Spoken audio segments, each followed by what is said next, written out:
De vous retrouver entrée exceptionnelle pour Bonjour d'Algérie ce matin, n'est-ce pas Mina?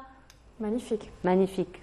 Bon matin. Mais on dirait qu'on n'aurait pas aimé que ça s'arrête. Hein. Du tout. De toute façon, il sera parmi nous. C'était le groupe Tassili. Il sera parmi nous en fin d'émission. On aura l'occasion de discuter avec eux et on aura aussi l'occasion de revivre ce moment mais exceptionnel. J'espère bien. Complètement spirituel. Hein. C'est apaisant. C'est apaisant. Très apaisant. Effectivement, c'est apaisant, d'autant plus que c'est la saison donc, touristique pour le Sud. Hein. Exactement. Et voilà. Nous, c'est vraiment, si le Sud ne nous vient pas, c'est nous qui allons. Et là, on a ramené finalement. Là, on a ramené. Et donc, effectivement, ce sont les airs du Sud. Vous l'auriez compris, parmi nous, ce matin, c'était, comme je vous disais, le groupe Tassili. On aura l'occasion de le voir enfin. D'émission. Bonjour Mina. Bonjour. Bonjour. Bon, Lara, le côté spirituel a pris le dessus. Hein. A pris le dessus. J'ai attendu mon bonjour, mais bon. Ben voilà, il est venu quand même. Mieux vaut tard que jamais. Mieux vaut tard que jamais. Ça va? Très ça bien. se passe bien? Impeccable. Impeccable, impeccable. Alors aujourd'hui, donc en plus des airs du Sud, nous allons parler d'un club scientifique. On le dit à chaque fois, les étudiants ne cessent de nous impressionner, n'est-ce pas Mina? Et c'est tant mieux. Et c'est tant mieux, effectivement. Alors, surtout qu'aujourd'hui, il y a, il faut dire, beaucoup de dispositifs de la part du gouvernement pour faciliter la création d'entreprises pour les étudiants. Exactement. Et ça commence généralement par les clubs scientifiques, parce qu'au niveau des clubs scientifiques, il y a de superbes formations qui sont destinées aux étudiants gratuitement. Et ce sont des formations aussi qui sont encadrées par des professionnels. Aujourd'hui, nous aurons donc un club scientifique, il s'appelle Sirius et eux, donc ils s'occupent ou ils s'intéressent de tout ce qui est informatique. Voilà, de toute façon, c'est la tendance. Hein. Depuis déjà un petit moment. C'est la tendance depuis un moment. Bon et je pense que ça va continuer encore. Hein. Certainement, certainement. La technologie prend le dessus. Hein. Un peu ça évolue. Ça évolue. Très vite même. Voilà, ça évolue. On retrouve la technologie aussi partout, notamment dans l'art, dans la musique. Dans le quoi? L'art, la musique. Ah, oui. Un peu partout. Exactement. Un peu partout. Et justement, l'agence du rayonnement culturel reprend les ateliers pour musique avec un très très beau programme d'auto-formation, d'auto-apprentissage pour les enfants. Voilà, donc aujourd'hui, les enfants, à partir de chez eux, ils peuvent apprendre la musique, ils peuvent apprendre plusieurs instruments de musique, en plus donc de la réouverture des ateliers. Nous aurons un peu plus de détails dans un petit moment. Donc même si... Tu vois, finalement, c'est pas trop tard, hein, si tu veux apprendre un instrument de musique. J'ai toujours voulu apprendre le saxophone. Moi, c'est on posera la question tout à l'heure s'il y a... Le saxophone, c'est pas très répandu, hein, en Algérie. Pas très. Ouais. Mais je sais pas, j'ai toujours aimé ça. Puis... Ouais, oui. Pas exact. Je trouve ça très très beau. Non, mais c'est magnifique. C'est magnifique. Mais c'est magnifique, effectivement. Et toi? La guitare. Moi, c'est bon classique, mais bon... Bonjour. Un peu déçue de la réponse. Un peu déçue de la réponse. Non, mais franchement, non, mais attends, tu sais que la guitare, c'est le seul instrument que tu enlaces, hein, finalement. Hein, il est très, très proche du cœur, hein, comme instrument. Le saxophone aussi. Hein. Bon, voilà. Alors, nous avons le manager du groupe qui me donne raison. Hein. Le saxophone aussi, il est proche du cœur. Pas autant que la guitare. Bon, après, bon, allez, ça reste des goûts, hein. Oui, mais je t'imagine bien avec une guitare. Tu vois, finalement. Quoique, hein. Quoique. Avec une batterie, ça serait encore mieux. Avec une batterie. Enfin, avec une batterie, encore mieux. Pourquoi pas. Oui. Ça donne du bon son. Hein. Exactement. Effectivement. Alors, nous parlerons également ce matin de l'artisanat. De l'artisanat, donc nous aurons deux volets d'artisanat, puisque nous aurons une artisane parmi nous ce matin qui s'intéresse à la fabrication des produits cosmétiques bio. C'est excellent. C'est un grand retour, hein, n'est-ce pas Mina? Depuis un moment, oui, c'est le grand retour des produits bio. Des produits bio, retour aux sources. Exactement, c'est excellent. Voilà. Et puis ça s'est démocratisé, je ne sais pas si tu es d'accord, parce que tu n'es jamais d'accord avec moi. Hein, mais bon. Non, jamais. Mais il y a aujourd'hui, ça s'est démocratisé hein, avec tout ce qu'on peut trouver sur Internet, avec toutes les formations aussi. Donc aujourd'hui, on peut carrément fabriquer ces produits à la maison. Exactement, mais bon, en même temps... il faut quand même avoir un savoir-faire, il faut quand même avoir un minimum des notions. Et justement, nous aurons une artisane. Alors, ce qui est intéressant avec notre invitée aujourd'hui, c'est que non seulement elle fabrique des produits cosmétiques, mais elle fait aussi du coaching pour les artisanes ou les artisans qui veulent se lancer donc dans le métier de fabrication de cosmétiques bio, mais vraiment de façon artisanale. Voilà, donc elle nous parlera un petit peu de cet accompagnement donc, qu'elle propose aux artisans, toujours dans le domaine artisanat. Hier, au niveau du ministère donc, du tourisme et de l'artisanat, il y a eu un concours au profit justement des artisans. Aujourd'hui, nous aurons la lauréate parmi nous ce matin. Elle nous parlera donc de ce concours et surtout de son domaine d'activité. Ce matin, également, nous parlerons de sport et l'aviron particulièrement. Ah, c'est bien l'aviron. Voilà, l'aviron particulièrement, puisqu'il y a eu le championnat d'Afrique récemment. Et tu sais qu'il y a eu 16 médailles. C'est excellent. Voilà. Donc l'équipe nationale a pu donc gagner 16 médailles, dont 9 en or. C'est parfait. C'est génial. Bravo à eux. Hein. Voilà, bravo à eux. Donc voilà un peu pour, j'espère que je n'ai rien oublié, voilà un peu pour le menu de cette matinée. Ça te va? Assez riche, hein? Oui, c'est parfait. Assez riche, assez varié. Qu'on a bien commencé l'émission, donc... Voilà, on a du mal, hein, avec... Je me sens apaisée. On est très apaisé, effectivement, avec la musique du Sud. En tout cas, merci beaucoup à Maryam Akak qui nous a concocté ce programme. Mais avant cela, quelques nouvelles du ciel? Une bonne nouvelle pour cette matinée? Non. Non, bon... Bon, allez, désolée, mais non. Restons optimistes. Hein. Restons optimistes. Restons optimistes. Exactement. Allez, nous aurons quelques nouvelles du ciel, mais ce sera juste après le jingle.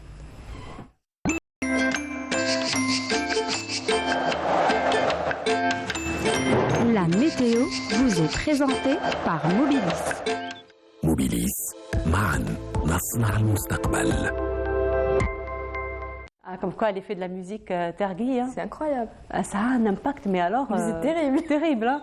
Mais là, vraiment... tous les matins. Mais il faut voir un petit peu l'ambiance qui y règne, hein. Mais alors une... c'est la zénitude. Totale. C'est incroyable. Totale. Oui.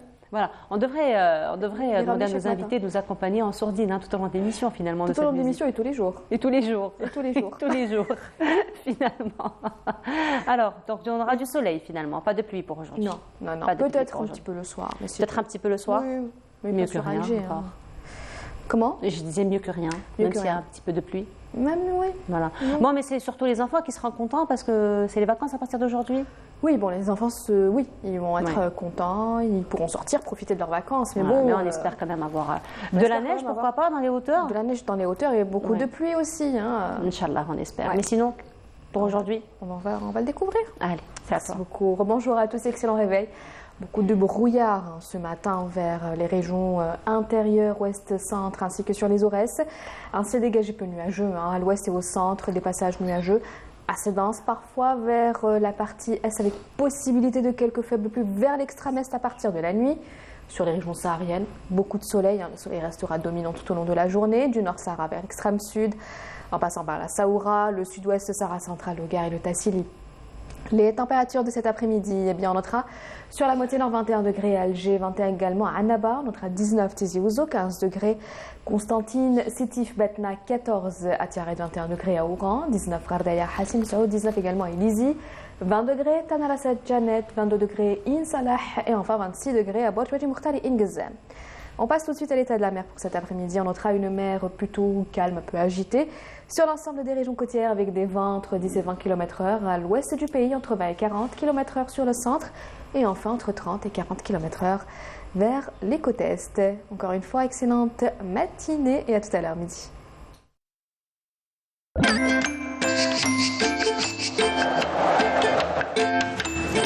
La météo vous est présentée par Mobilis. Mobilis, معاً نصنع المستقبل. Et voilà, donc de retour dans finalement température stationnaire plutôt stable. Ça reste stable. Ça reste stable. Oui, tout le long. Donc toujours de température plutôt automnale. Oui, entre 19 et 22, bien 23 que l'hiver degrés, charraf hier. Comment? Je disais bien que l'hiver charrafna hier, mais bon, avec du soleil. Ben, on attend l'hiver, on attend le retour on attend l'hiver. Pluie, neige, froid. C'est ce qu'on espère en tout cas. Merci beaucoup. Merci. Mina, on se retrouve tout à l'heure après le journal télévisé du midi.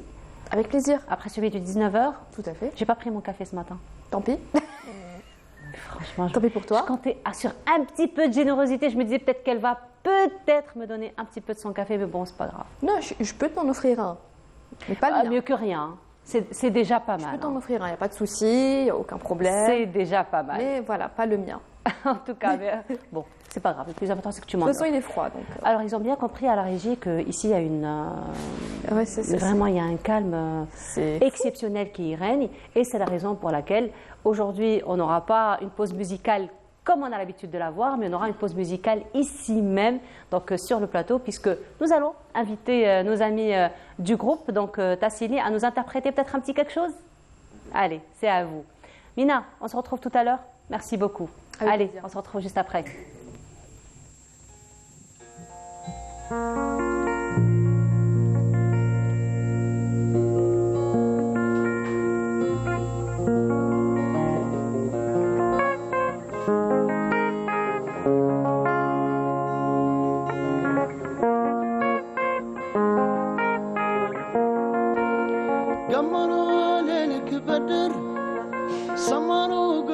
قصرك سحر وفي دنياك دروب وفيك بدر كمروا لك بدر سمروا قصرك سحر وفي دنياك دروب وفيك بدر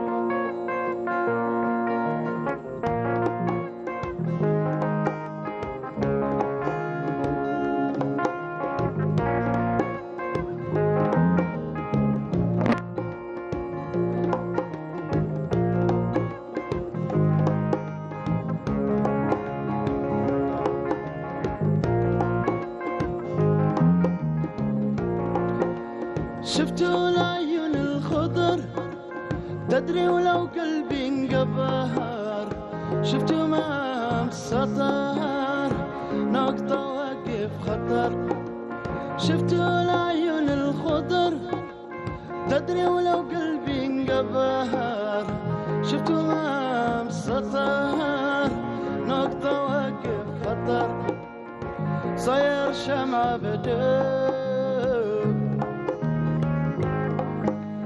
قلبي دمع مسكون صاير شمعة بدر قلبي دمع مسكون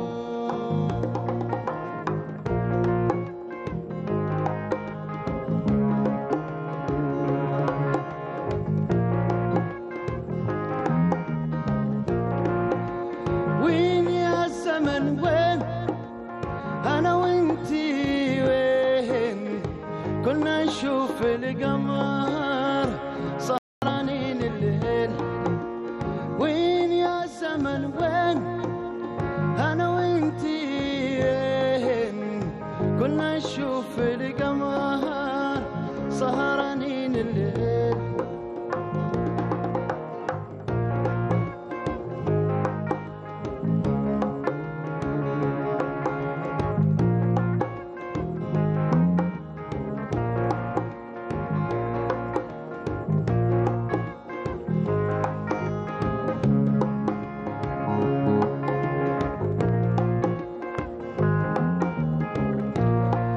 ولفتيني بجمالك سحرتيني بعيونك انتي السمراء وحدك ما كان كيف وحدة غيرك ولفتيني بجمالك سحرتيني بعيونك انتي السمراء وحدك ما كان كيف وحدة غيرك انتي السمراء وحدك ما كان كيف وحدة غيرك انتي السمراء وحدك ما كان كيف وحدة غيرك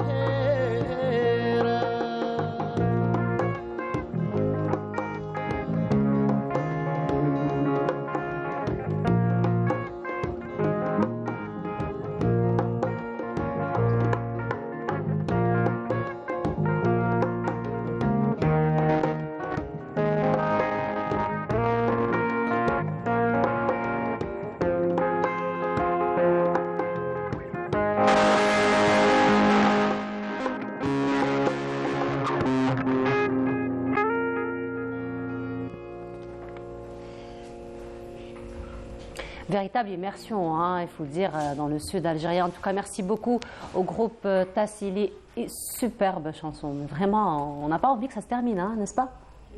N'est-ce pas? Apaisant, hein? Non? Oui, bien sûr. Ça y est, j'espère que je vais vous retrouver quand même. Hein. Vous êtes partis là, j'espère que je vais vous retrouver. Vous l'auriez compris, les étudiants sont parmi nous ce matin, à savoir Dalia Benani. Bonjour Dalia. Ouais, non, c'est vous, ouais, Dalia. Bonjour. Bonjour. Ça va? Oui, ça va. Je vous retrouve, vous êtes revenue? Oui. Vous êtes revenue toujours au sud? Non. Voilà, elle est revenue. Et parmi nous également Camélia Alish. Bonjour Camélia. Bonjour. Vous êtes revenue? Vous êtes là? Oui. Très bien. Alors apparemment c'est moi qui ne suis pas encore revenue. Et Erdouane Msaoud. Bonjour Erdouane. Bienvenue. Et vous êtes tous les trois donc membres aussi donc du club Cyrus. Alban, vous êtes le président. Oui, madame. Et aussi Camilla, vous êtes la secrétaire générale. Voilà, alors on va commencer peut-être par votre groupe Cyrus. Donc c'est un club qui consiste en quoi? Du coup, Cyrus, c'est un club scientifique, c'est une organisation à but non lucratif qui collecte les étudiants intéressés au monde de hardware engineering. Donc, tout d'abord, c'est quoi le hardware engineering déjà? Pour simplifier les choses, on peut diviser le grand monde informatique en deux sous-domaines. On trouve le monde de software, où il y a tout ce qui est logiciel, et on trouve le monde de hardware, qui contient tout ce qui est concret, tout ce qui est machine. Commençons par les smartphones, les computers, les petites cartes Arduino, jusqu'à les robots ou les drones, qui veut dire des avions sans pilote. Et vous venez de quelle université? L'école supérieure en sciences et technologies de l'informatique et de numérique. D'accord. Alors, Camilla, est-ce que c'est un club qui est ouvert juste pour les étudiants de votre école ou c'est un club qui permet une adhésion de tous les étudiants qui voudraient se former en hardware? C'est un club qui est ouvert pour tous les étudiants, même hors notre école, est ouvert pour les étudiants qui sont passionnés par le hardware engineering et aux programmation Arduino. D'accord. Alors quel est votre programme? Programme Arduino.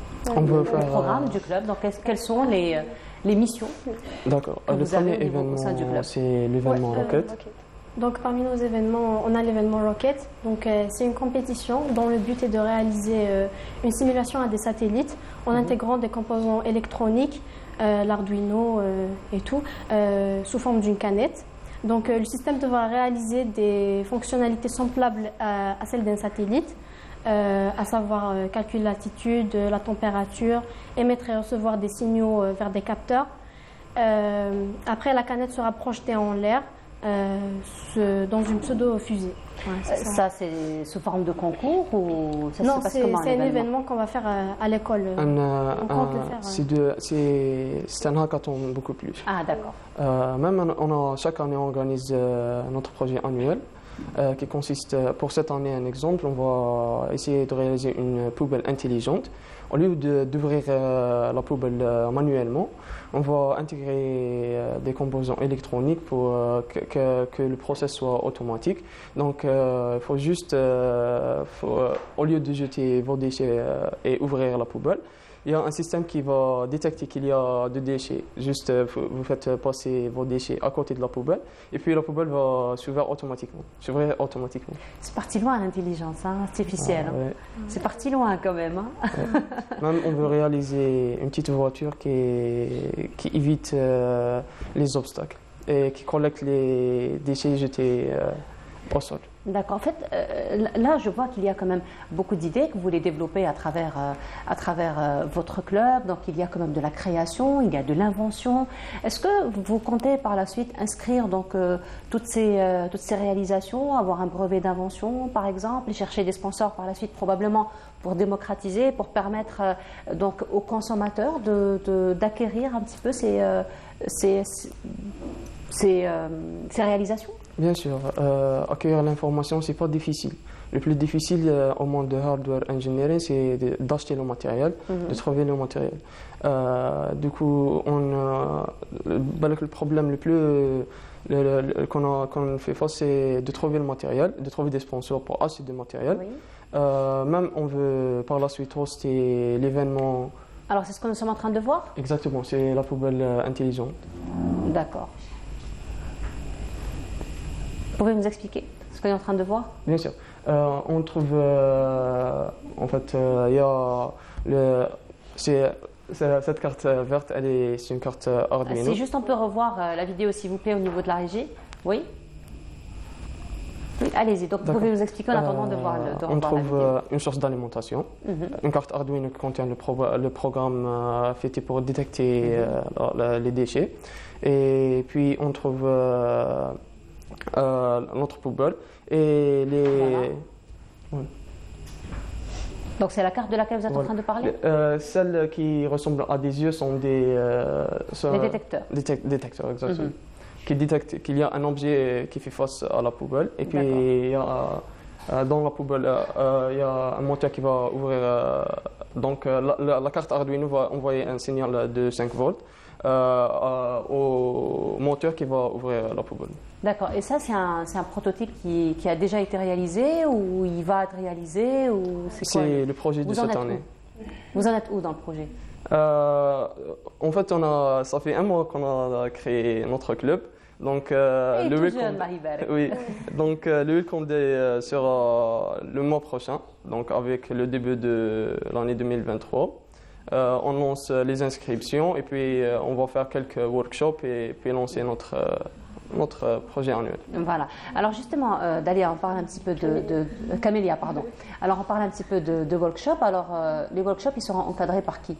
Par les membres, de toute façon, ces workshops seront organisés par des membres du club ou bien par des formations des spécialistes dans la formation. Donc des spécialistes de la question, c'est-à-dire vous pouvez aller vers des professionnels, vers... c'est ça? Oui. On va essayer de les réaliser avant chaque événement ou avant chaque hackathon par des spécialistes en hardware engineering ou bien même par les membres eux-mêmes, juste pour assurer l'échange de la formation. D'accord. Donc les workshops, c'est généralement des thématiques bien particulières. Donc c'est sur quelle base vous allez faire votre programme, vous allez décider des thématiques que vous allez donc offrir aux inscrits. Exactement. Par exemple, la poubelle intelligente, elle demande savoir programmer des cartes Arduino. Donc, il faut avoir des connaissances, au moins des connaissances basiques en programmation Arduino, et puis des connaissances comment intégrer les composants électroniques en carte Arduino, et puis réaliser le hackathon qui va durer à peu près un mois. Alors, il y a une autre vidéo aussi que vous avez ramenée, on va peut-être la voir et vous allez nous expliquer encore une fois de quoi il s'agit. Voilà. Donc, si vous pouvez nous expliquer. Je vous ai dit déjà, c'est la voiture qui évite les obstacles et qui va collecter les déchets de sol. Finalement, d'une pierre deux coups. Hein. Donc, alors la facilité, mais aussi on va dire tout un combat environnemental. Ah ouais. N'est-ce pas? Donc, c'est plutôt une approche vers la protection de l'environnement, c'est ça? C'est pour cette année. C'est le thème de cette année. Ah, c'est le thème de cette année. Donc, chaque année, vous avez une thématique particulière. Même pour cette année, notre deuxième sous-thème, c'est l'astronomie. Et on veut même hoster l'événement de NASA Space Base. On va même essayer d'hoster l'événement de NASA qui est nommé NASA Space Base. Le principe, c'est de réaliser une conception, un design complet d'une base spatiale sur la surface de planètes données. Et pour ça, on va utiliser la plateforme Tinkercad.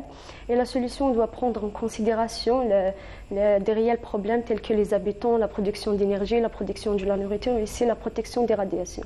Franchement, honnêtement, je sens qu'entre vous et moi, il y a des années-lumière. Hein. J'ai du mal à vous suivre là. Hein. Vraiment, j'ai du mal à vous suivre. Pardon? Puisqu'il y a trop de mots techniques. Il y a beaucoup de mots techniques. C'est quoi le Space Base plus simplement? On veut réaliser un prototype d'une base sur une surface d'une autre planète que la Terre et soulever des problèmes tels que la production d'énergie dans d'autres planètes ou avoir de l'oxygène dans d'autres planètes. C'est ça le NASA Space Base. Et c'est un événement lancé par la grande NASA. C'est l'association internationale.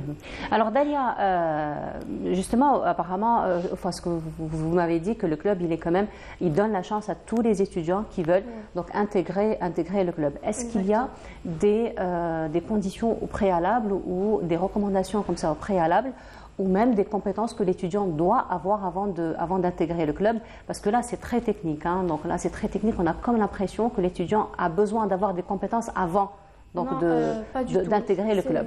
C'est juste, il doit juste être motivé, avoir la motivation. Passionné en tout ce qui est hardware engineering. Lui, il vient avec la volonté et la passion et vous donnez toute la technique là. C'est le but de nos workshops, de les initialiser au monde de hardware et au monde de programmation. Très bien. Les inscriptions, c'est pour quand? C'est janvier prochain, la dernière semaine. C'est trop tard pour les ex-étudiants? Oui, puisque c'est juste pour franchement, les étudiants qui sont encore étudiants. Un peu ex-étudiants. Pour toi. Pour moi, Oui. un peu. Moi, je suis restée dans le domaine, en tout cas universitaire, mais pas autant qu'étudiante. Il y a des exceptions. Il y a des exceptions. Ouais, voilà. Il y a des exceptions. Au moins, la prochaine fois, quand je vous recevrai, je comprendrai ce que vous êtes en train de dire. Le prochain événement? Notre premier événement sera le Rocket, qu'on a déjà présenté. Ce sera quand? Ce sera le mois de mars à peu près. Les workshops vont être le mois de février. Très bien. Donc avant, pour préparer les étudiants, en tout cas, bravo pour ce que vous faites. Je vous souhaite une très très belle continuation. Merci beaucoup à vous. Donc je rappelle Erdogan Msaoud, vous êtes le président donc, du club Cyrus. Et aussi Camélia Ali, secrétaire générale donc, du club. Et Dalia Benani, vous êtes membre du club. Merci beaucoup à vous d'avoir été parmi nous ce matin et très très belle continuation à vous. Prochain inscrit, c'est moi. Voilà. Allez, on continue. Cette fois-ci, ça va être un petit tour du côté de Médéa. Et c'est Feria Hamdi qui les a maintenant tout de suite.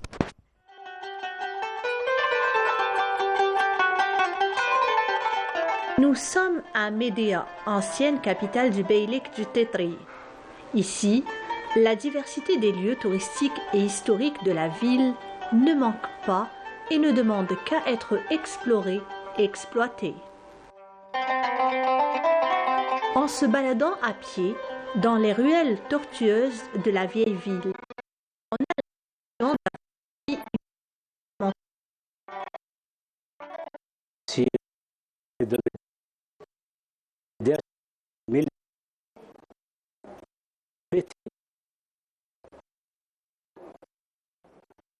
1934.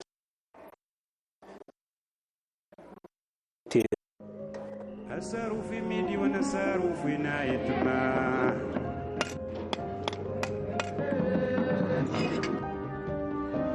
جالت بين جبال وردة فتاحة تمتاز بالزين جودة وأصالة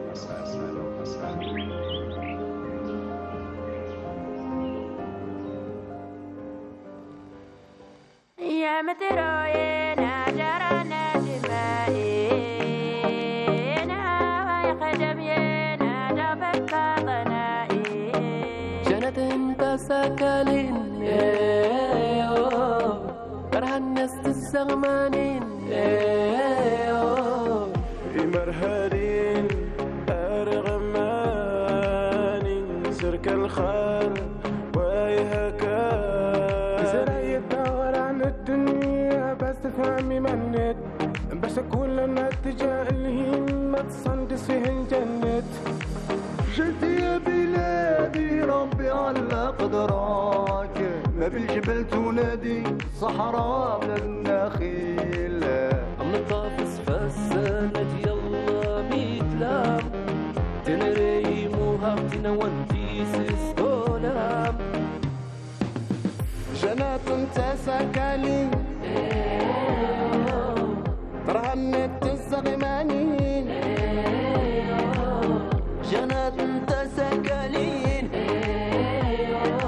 درهنت الزغمانين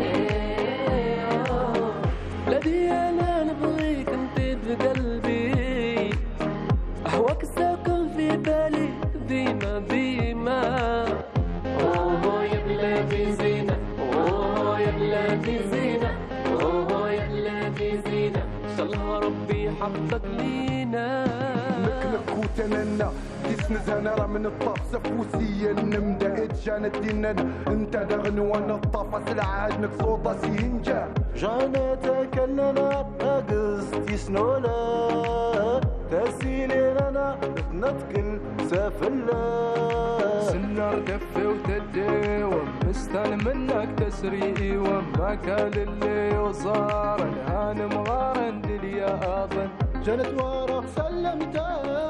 Et de retour sur le plateau, cette fois-ci, place à la santé, place à la beauté surtout, puisque, comme on le disait ce matin en compagnie de mon amie Mina Abed, il y a un grand retour aujourd'hui, un retour quand même sensible vers la source, vers la nature, vers tout ce qui est naturel. Et nous avons parmi nous une dame qui nous propose d'ailleurs tout ce qui est naturel, à savoir Asma Dorbani. Bonjour. Bonjour. Bienvenue à vous. Merci pour l'invitation. Beaucoup de belles odeurs. Hein.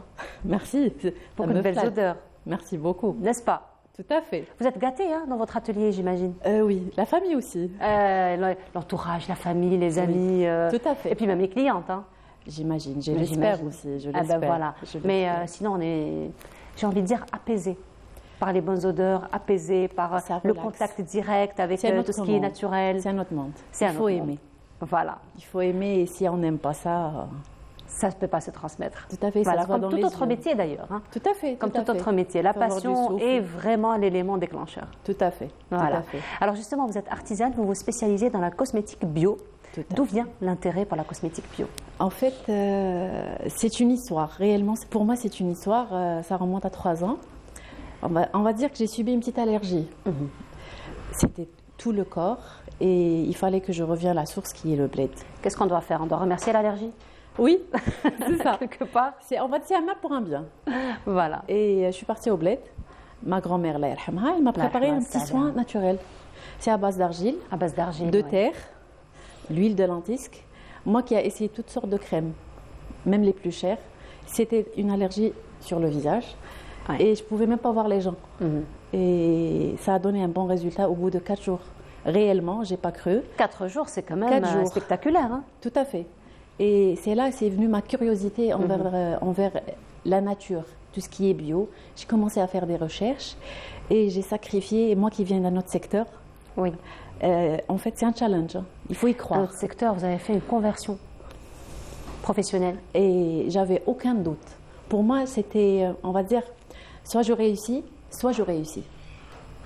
Pour moi, j'étais très sûre que j'allais réussir. C'était une conviction que c'est mon domaine. Oui. Et c'était un challenge réussi, alhamdoulilah, surtout quand la famille est là. Oui. Et l'entourage aussi. Le soutien moral et la curiosité dans ce domaine, parce que pour voir et avoir des produits pareils, alhamdoulilah, j'ai un retour positif de mes clients. C'est un travail qui a nécessité beaucoup de sacrifices et on va dire beaucoup d'efforts, sacrifier la nuit et se réveiller très tôt le matin. Alors justement, Asma, bien sûr, lorsqu'on se lance dans tout projet, hein, pas spécialement la cosmétique, dans tout projet, ça commence généralement par des formations, par des études. Mais vous serez d'accord avec moi, Asma, que même si on fait des formations, les plus belles formations au monde, la recherche reste quand même toujours d'actualité, parce qu'on est toujours là, en train de penser à de nouvelles formules, à personnaliser, parce que c'est ça un petit peu j'ai envie de dire, ce qui est magnifique chez l'artisan, c'est qu'il a ce contact direct avec le client, et donc répondre directement à des besoins spécifiques. Moi, ce que je dis, avec même mon entourage, les amis artisans aussi, je me dis si l'artisan n'arrive pas à aimer, parce qu'il faut faire la part des choses entre exercer un métier et aimer le métier. Parce que l'artisan, il faut beaucoup de souffle. C'est des recherches, c'est un sacrifice, c'est de la récolte de la matière première. C'est un temps, on va dire, se sacrifier pour ce métier. Et en général, même la production ne se fait jamais la journée. La journée, on est occupé avec les clients, avec la matière première.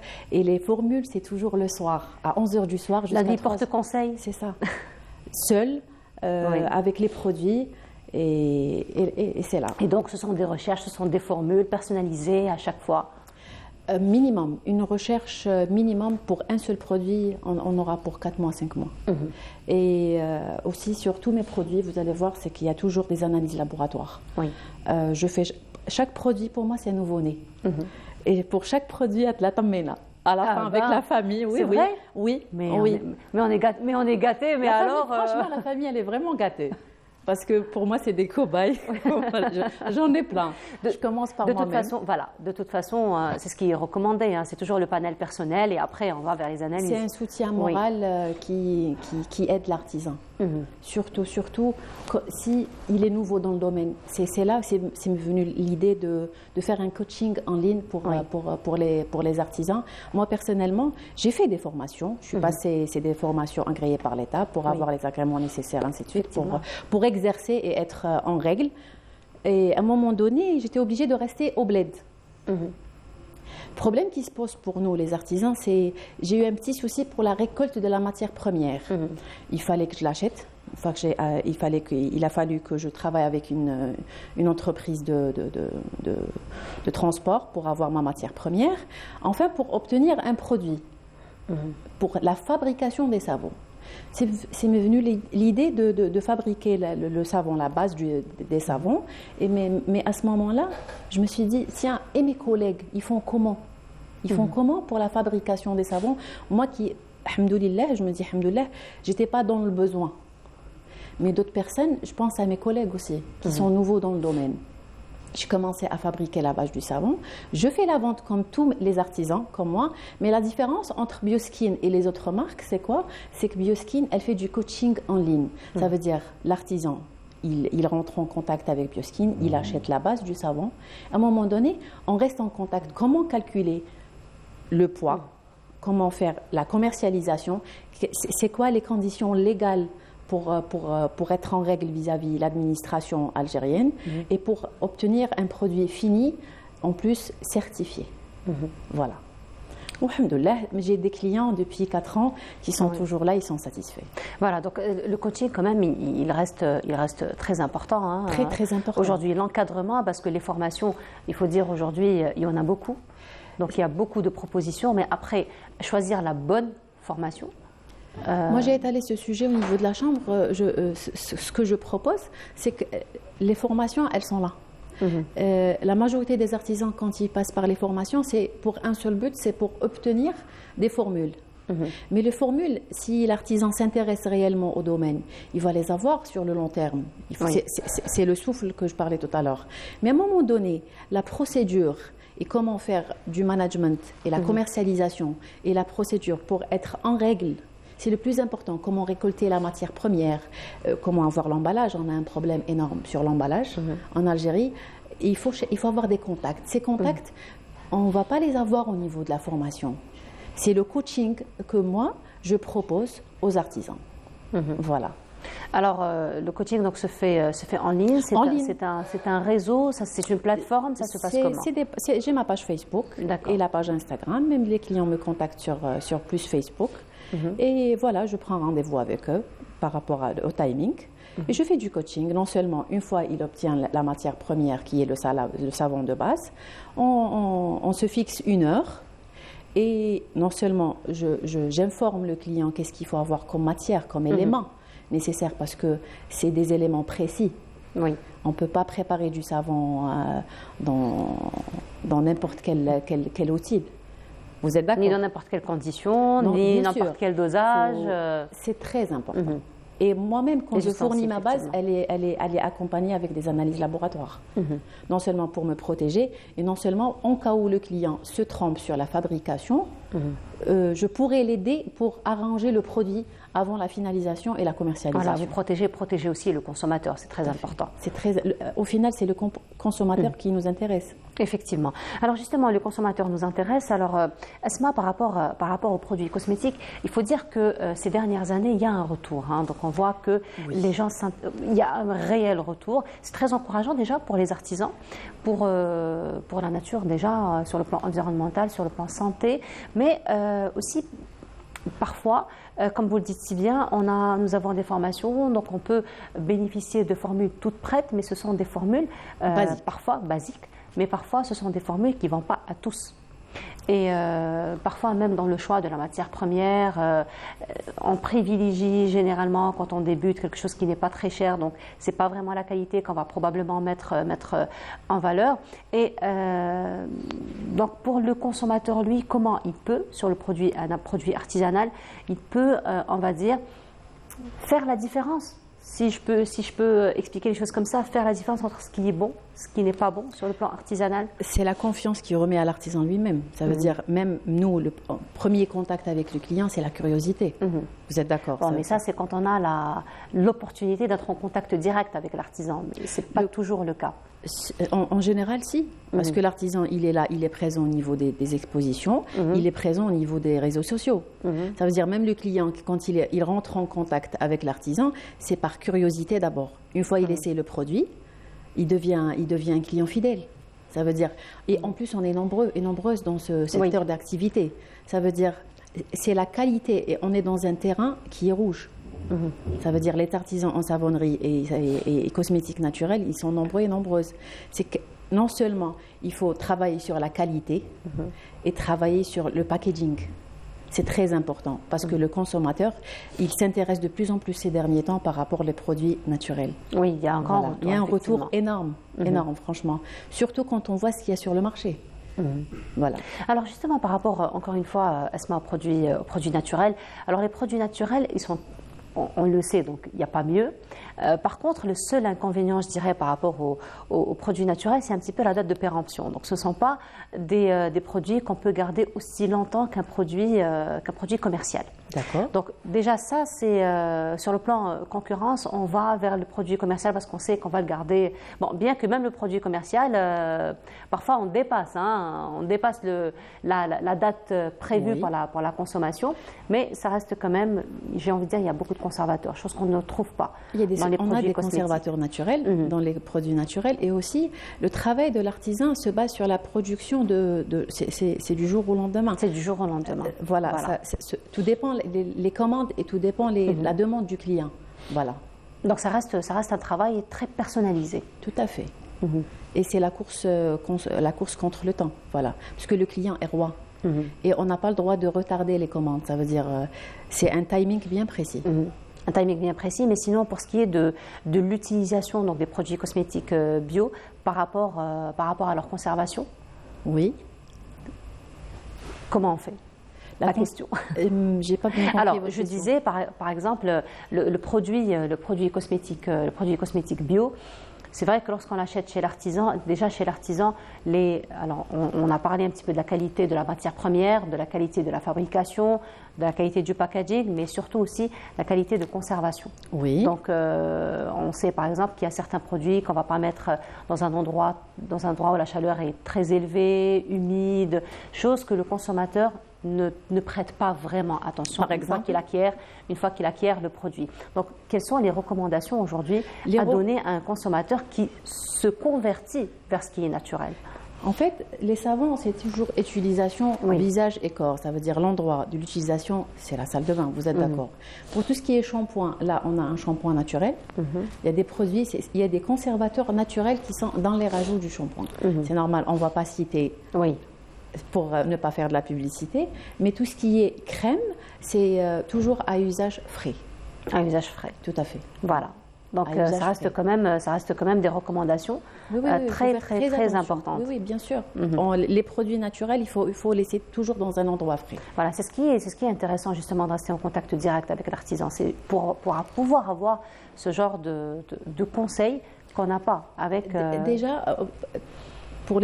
Dans les expositions, excusez-moi, le contact face-to-face avec les clients, avant de faire la vente directement du produit, on explique aux clients l'utilisation, l'utilité du produit et l'usage de la protection du produit. Voilà. Ça, c'est très, très important justement de communiquer sur l'usage de produits parce qu'il est vrai que parfois, le produit il est excellent, mais faute de conservation à la maison, on remet un petit peu la faute à l'artisan. En fait, on se dit, c'est pas un bon produit, mais finalement, c'est la conservation qui n'était pas, les modes de stockage, j'ai envie de dire, qui n'étaient pas très intéressants. Excusez-moi, c'est ce que je dis à mes clientes, s'il y a un retour, j'accepte. Je suis sûre de mes produits, alhamdoulilah, jusqu'à maintenant, j'ai jamais eu un retour négatif. Parce que c'est pour ça que je reviens toujours les artisans, les analyses laboratoires. C'est très important. C'est une protection. Pour vous et pour le consommateur. Pour nous et pour... Non, c'est une assurance pour le client quand il voit un packaging avec des analyses laboratoires. Et c'est une protection pour l'artisan. Ça, c'est très important. Voilà. Alors justement, votre gamme, elle est quand même assez large. Donc on voit... Là, c'est une partie. Là, nous avons le choix. Là, nous avons le choix. Donc, ça vous a pris 3 années, vous avez dit, pour 4 ans. Donc, pour développer toutes ces formules. Pour développer Bioskin. Et c'est pas encore développé, on va dire, avec toute modestie. Voilà, comme vous dites, la passion, après, c'est une passion. Et puis les besoins changent, et puis il y a toujours de la matière première nouvelle qui... C'est l'intérêt. Oui. Il faut toujours avoir de l'intérêt et l'amour du métier. Si on n'aime pas, c'est pas la peine. Certainement. Ce que je dis à mes collègues, si vous prenez pas, il n'y a pas de l'amour pour le métier, c'est pas la peine. Arrêtez. Voilà. Parce que c'est pas facile, c'est pas un terrain facile. Il y a beaucoup de concurrence, certes. Il y a beaucoup de difficultés Je ne dis pas que c'est un métier qui est facile, mais il faut aimer. S'il n'y a pas de l'amour et de la passion, ce n'est pas la peine. Personnellement, j'ai fait les 58 wilayas. Je récolte ma matière première moi-même. Je pars au sud pour avoir des argiles. La poudre de Nila. Tout à fait. Il est là, il est présent. Ah ben voilà. Vous pouvez ouvrir. Je peux? Oui, bien voilà, sûr. Parce que je me disais pour la conservation, je voulais pas ouvrir. Mais si on peut ouvrir. Justement, c'est un packaging, voilà, avec de l'opercule. Oui. D'accord. Ah. Oh là là, des odeurs. C'est de l'hydrolat. C'est de l'hydrolat, oui. C'est fait à base d'hydrolat. Et alhamdoulilah, c'est le produit numéro 1. Depuis mes 4 ans, il est toujours là, il est toujours présent. Mais l'odeur, elle est exceptionnelle. Il y a des huiles essentielles, non? Non. Non. D'accord. Pourquoi? Sur ce produit, il n'y a pas. Par contre, sur commande, si. Parce que je fais très attention aux femmes enceintes. Aux femmes enceintes, l'allergie. Aussi naturel, effectivement. Que je le vois bien. On a un déodorant naturel. On l'a fait aussi pour les femmes enceintes. Parce que la femme enceinte, elle est là, elle est présente aussi. La femme enceinte, la femme allaitante, les enfants aussi. Tout à fait. Il y a même des gens qui présentent aussi des allergies aux huiles essentielles. On fait attention à tous ces parties, ça veut dire, et les catégories. Surtout les femmes enceintes et les femmes qui allaitent. Effectivement. C'est pour ça le masque Nila, on ne fait pas de huiles essentielles. Parce que les allergies, ça risque d'avoir. Ça risque d'avoir, effectivement. Des projets à l'avenir? Oui, c'est normal. Il y a toujours un objectif, il y a toujours un rêve qui est là. Bioskin, il est né, il y a un sacrifice qui est fait en parallèle. Je viens d'un autre monde, je viens d'un autre secteur. Il y a beaucoup de gens qui me disent c'est un risque à prendre. Oui, j'ai pris ce risque parce que non seulement je suis passée par ça, j'ai essayé les meilleures crèmes, ça n'a pas donné de résultat et j'ai vu que la nature nous aide et on vit avec. Elle nous gâte bien, effectivement. Alhamdoulilah, et je crois à mon rêve. Et les projets, ils sont là. J'espère avoir mon propre atelier de formation. Inch'Allah. Et pourquoi pas. Et d'orienter les artisans aussi. Surtout. Parce que moi-même, j'étais orientée, on m'a aidée. Et je voudrais bien aider mes collègues aussi.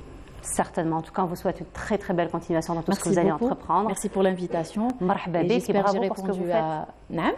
Bravo pour ce que vous faites. Merci beaucoup, c'est flattant et j'espère que j'étais à la hauteur. Certainement, et vous l'êtes toujours et vous le serez encore plus et plus. Merci beaucoup. Merci beaucoup à vous, Esma Dorbani. Donc je rappelle, vous êtes artisane et vous êtes coach aussi des artisans. Voilà. J'espère être à la hauteur. Inch'Allah, il n'y a pas de raison. En tout cas, merci beaucoup. Très très belle continuation. Merci beaucoup. Merci vous. On continue. Alors cette fois-ci, ce sera un tour à Médéa en compagnie de Falia Alhamdi. On se retrouve juste après.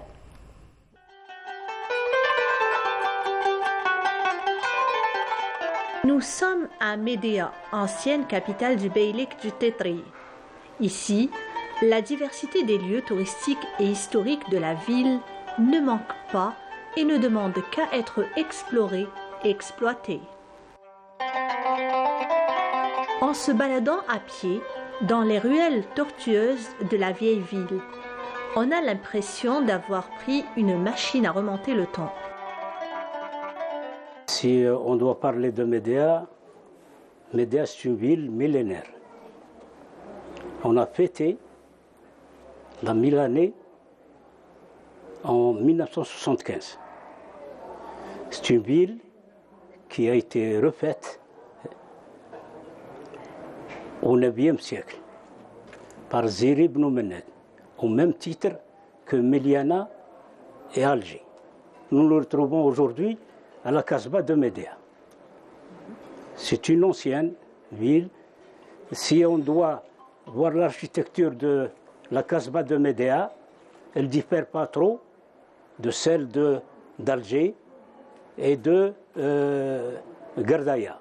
On trouve les mêmes caractéristiques, que ce soit à Médéa ou à la Casbah d'Alger. Il y a toujours le Wassaddar, il y a toujours les mêmes, c'est des maisons mauresques. Automatiquement, c'est la même architecture.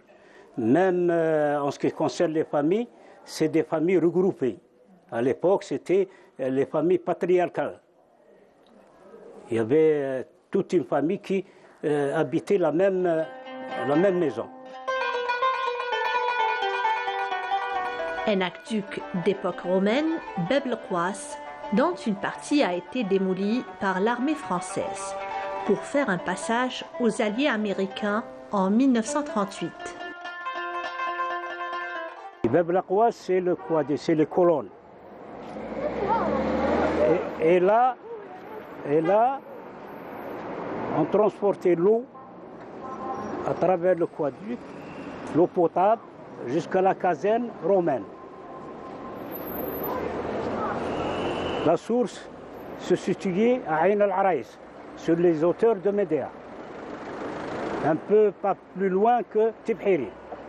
Plus bas, un minaret d'une vieille mosquée.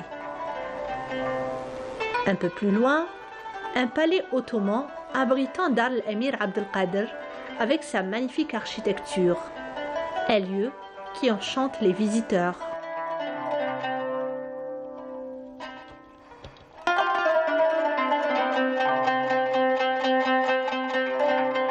Toujours à l'intérieur de la vieille ville, plusieurs autres lieux sont à visiter. C'était la destination préférée des habitants de Médéa. Parce qu'on trouve les légumes et fruits à bon marché. Même on venait des villes avoisinantes, Blida et Alger. À une époque, on venait faire leurs courses et leurs emplettes ici à Médéa. Parce qu'on trouvait des légumes frais et des fruits à bon marché. Le voyage à travers l'histoire de Médéa est très riche en épisodes, marqués par des merveilles de la civilisation humaine, des victoires héroïques, des événements hautement historiques. Et voilà, de retour sur le bateau. C'était une visite guidée du côté de Médéa en compagnie de notre ami Feria Hamdi. Restons dans le domaine de l'artisanat puisque hier, il y a eu un concours au niveau du ministère du Tourisme et de l'Artisanat. La lauréate est parmi nous ce matin, Madame Zoubida Hafsa. Bonjour. Merci pour Marhaba bik. Merci Rabbi Hafsa. Mbarouk alik. Et vous êtes céramiste et vous nous venez d'Oran. Oui. Marhaba bik.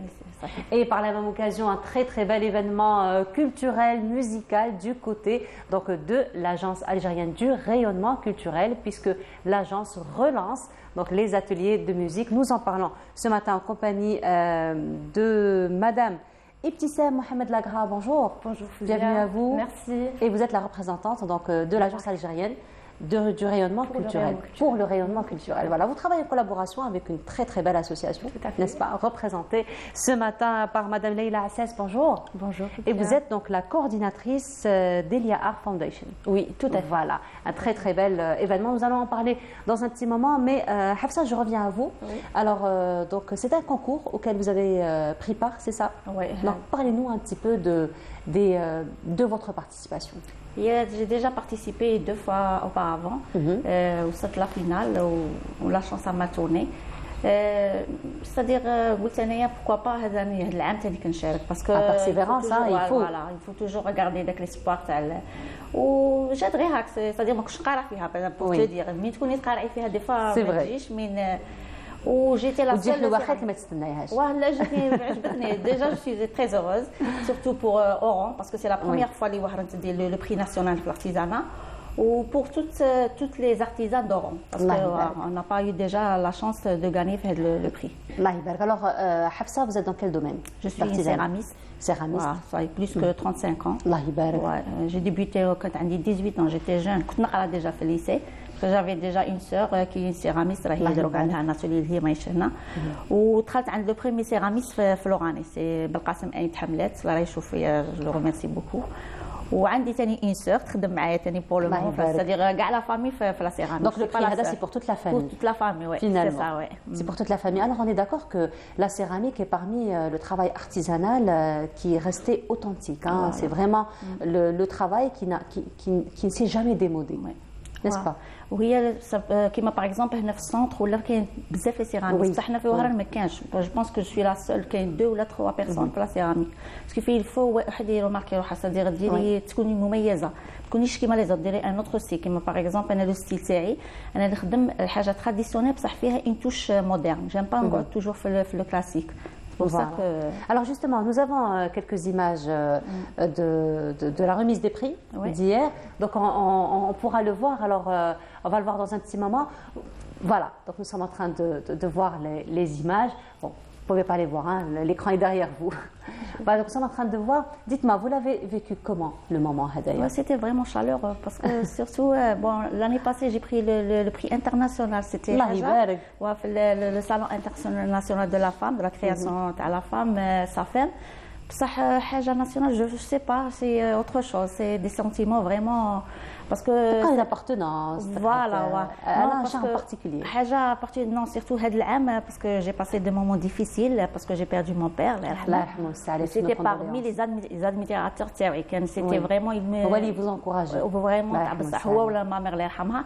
C'est pour ça كي ديت هذا لو بري بانت لك شغل نهديه له ليه parce que vraiment c'était الله يرحمه ويوسع عليه. C'est vrai que c'est un beau cadeau que vous lui faites. Surtout à la fin d'année et tout, c'est vraiment... Voilà. Dites-nous, quelle est la particularité de votre travail? Alger, par exemple, c'est très répandu, la céramique à Alger, n'est-ce pas, mesdames? Oui, tout à fait. Très, très répandu. La céramique, peut-être à Oran, quelle est la particularité? La céramique à Oran, elle est différente vraiment à Alger. Par exemple, Alger, le mauresque, style très classique, le berbère. Là, je ne suis pas bon. Le style sur commande, la clientèle, mais le style, j'ai moderne. وفيه une touche traditionnelle, c'est l'axe اللي يخدموا به. D'accord. J'aime bien le style mat, c'est-à-dire quelque chose une pièce تجي شغل naturel, ما تجيش. وتوجور عندي une alliance, comme par exemple le produit اللي دخلت به, une alliance بين deux matières nobles, l'argile et le cuir. Toujours عندي هذا le mariage. Le cuir, oui. Le cuir, d'accord. Ou la couleur c'est شغل sablé. Malheureusement, on n'a pas d'image de votre travail, mais expliquez-nous comment vous arrivez à avoir cette alliance entre céramique et cuir. J'ai du mal à imaginer. Par exemple, vous faites la décoration de la pièce haka, il y a un vide, le vide, je suis obligé de dire la peinture céramique. Dire un morceau de cuir, un vrai cuir. Donc vous accessoirisez finalement le produit. Toujours le mélange, que ce soit le cuir, le bois, le cuivre. J'aime pas la pièce, la céramique, pour sortir, c'est-à-dire pour qu'on sorte de l'ordinaire. Moi, je toujours fait le. Voilà, ça c'est vrai que c'est un style complètement différent. Voilà, vous avez déjà rencontré un style comme ça? Non, je suis très curieuse de voir. Oui, c'est curieux finalement. Même Homa qui cherche pour le produit, qui cherche chez la céramique, c'est du bois. Parce que même les couleurs, sablé, le marron, le jaune et tout, c'est-à-dire en bois, pas. D'accord. Et pour les motifs, vous restez aussi dans des motifs plutôt floraux, plutôt arabesques comme Alger, ou vous avez d'autres motifs? أنا شوفي le style تاعي مايله surtout le style تاع الصحراء. D'accord. Je sais pas. Pourtant, j'ai jamais visité. Vous êtes bien accompagné par nos invités aujourd'hui. عندي les clients الصحراء. C'est-à-dire j'ai un style, je vois, حنين, مش عارف. Un peu organique, j'imagine. Voilà, organique. يجي حنين كي تخدمي فيه يخرج. Là, on vous voit d'ailleurs en train de travailler dans votre atelier. في Alger, le mauresque, le style classique. Là, c'est plutôt le mauresque. Voilà, وهذه في l'atelier. هذه في l'atelier. في l'atelier, à Oran, عندي un atelier في la maison de l'artisanat d'Oran. D'accord. وعندي ثم. هذا هو c'est-à-dire le monde تاعي, c'est l'atelier. Voilà, alors il faut dire aussi à Hafsa que maintenant que vous avez eu Allah Ibarak le prix, encore une fois, félicitations, vous n'allez pas vous arrêter là. Donc il va y avoir d'autres projets, il va y avoir d'autres créations, n'est-ce pas? ان شاء الله. شوفي هو واحد مدام هي ديال لو با الاول توجور يقارع لو با زوج, هي سيدور لو بري ناسيونال سي فري, بصح ثاني واحد اللي يروح بري انترناسيونال دوطخ. Vous avez des projets dans ce sens, Hafsa? Il y a normalement 2023 tout un programme parce que la période Covid, c'était vraiment. Voilà. Tout s'est fermé. D'ailleurs, c'est dans ce sens que vous allez reprendre un petit peu vos ateliers. Ce qui fait un autre programme. Déjà, la fin d'année, on a un salon à l'artisanat fait au Méridien pour une semaine où on a les artisans de l'Algérie. Ou qu'il y a d'autres événements, Inch'Allah, en 2023, fait des salons internationaux. Voilà, alors justement, on en parlait, on a dit que la céramique, elle est très connue à Alger. Il faut dire que les Algérois, d'une manière générale, ont un rapport très particulier avec la céramique. On ne peut pas rentrer dans une maison algéroise, il n'y a pas au moins une petite bonbonnière en céramique. Sûr, ça, c'est une obligation dans les familles algéroises. Qu'en est-il des familles oranaises? Il y a cet engouement vers la céramique, il y a cet amour pour la céramique. شوفي احنا توجور عندنا لو ستيل مودرن شويه, با ترو كلاسيك.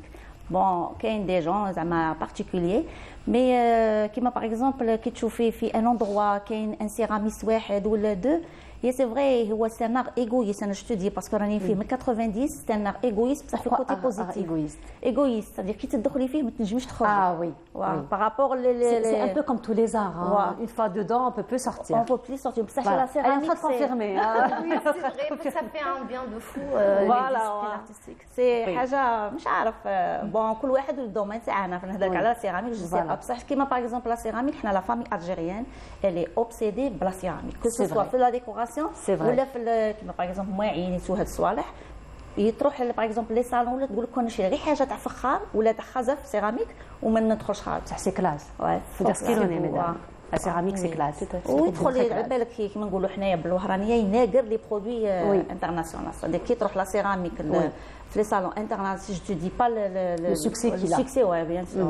Voilà, en tout cas, Inch'Allah, beaucoup de belles réussites. Merci, Inch'Allah, vraiment, je vous souhaite beaucoup de réussites. On reste quand même dans l'art et pas de l'artisanat cette fois-ci, n'est-ce pas? On va aller vers l'art. Et donc là, on disait qu'il y a eu coupure, donc Covid, et là, reprise au niveau de l'agence algérienne de rayonnement pour le rayonnement culturel. Tout à fait. N'est-ce pas? On a commencé ces ateliers à l'arrivée de notre DG actuel, M. Abdelkader Ben Damash. Et on a repris lors de la session dernière avec la musique. Et on va reprendre les ateliers de musique, de théâtre et arts plastiques. Et on va collaborer avec la fondation Delia pour soutenir encore et soutenir ces ateliers avec de nouvelles technologies d'apprentissage surtout. Voilà, il faut dire que les technologies aujourd'hui apportent beaucoup et accompagnent de mieux en mieux finalement l'apprentissage. C'est ce qui permet aussi de toucher un plus large public, finalement. Donc c'est ce qui est très intéressant aujourd'hui aussi, même dans le domaine de l'artisanat. On peut aussi à travers. Vous faites des ateliers? Oui, de formation. Oui, de formation. Vous faites des formations petits, pour les adultes, oui. On fait des ateliers. Trop demandés en plus. Très demandés. Trop demandés parce que des fois. J'imaginerais bien moi un atelier céramique accompagné d'un atelier musique. On va organiser des ateliers de céramique justement, accompagnés des ateliers de recyclage. Ah ben voilà. Donc inculquer encore une fois l'esprit environnemental, c'est très intéressant. En tout cas, Hafsa, merci beaucoup d'avoir été parmi nous ce matin. Vous devez partir maintenant. Normalement, avec un vol. En tout cas, ça a été un plaisir de vous avoir reçu. Inch'Allah, beaucoup de réussite pour vous. Donc, on vous laisse partir. Vous avez un vol. Mais avant cela, on vous propose donc ce reportage là où Samira Hadj Amar est partie d'ailleurs dans l'un des grands ateliers âgés. Vous devez connaître, hein, Boumehdi. Bien sûr. Voilà, le doyen. Voilà, effectivement, c'est le doyen des céramistes en Algérie. Donc, Samira Hadj Amar s'est déplacé donc au niveau des ateliers Boumehdi. Je vous laisse voir ce reportage et on se retrouve juste après.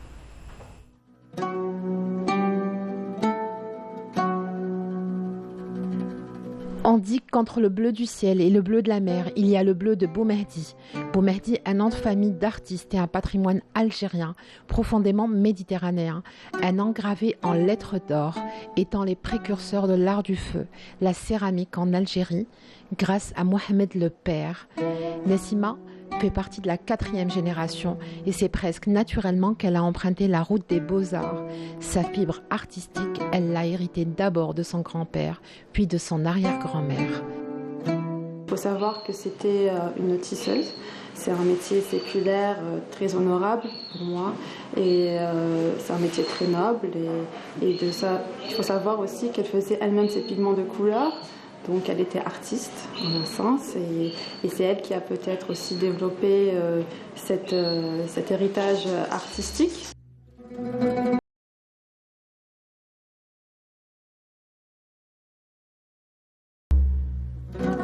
Le savoir-faire, l'art et la discrétion, c'est tout le charme de la famille Boumehdi. Hachmi se souvient de la rigueur de son père, décédé en 2006. Il sait que le plus bel héritage dans l'histoire de l'art algérien, c'est la transmission. Il était, comme ils disent, postier le jour et céramiste la nuit. Il faisait des choses à titre personnel et puis un jour, quand il a rencontré l'architecte Fernand Pouillant, qui avait besoin d'un céramiste pour recouvrir ses murs. Donc il a fait appel au papa et à partir de là, tout a démarré pour l'atelier, mais que du carreau. Par la suite, nous avons rajouté des objets, des choses en fait. Par contre, ce qui caractérise le Boumehdi, c'est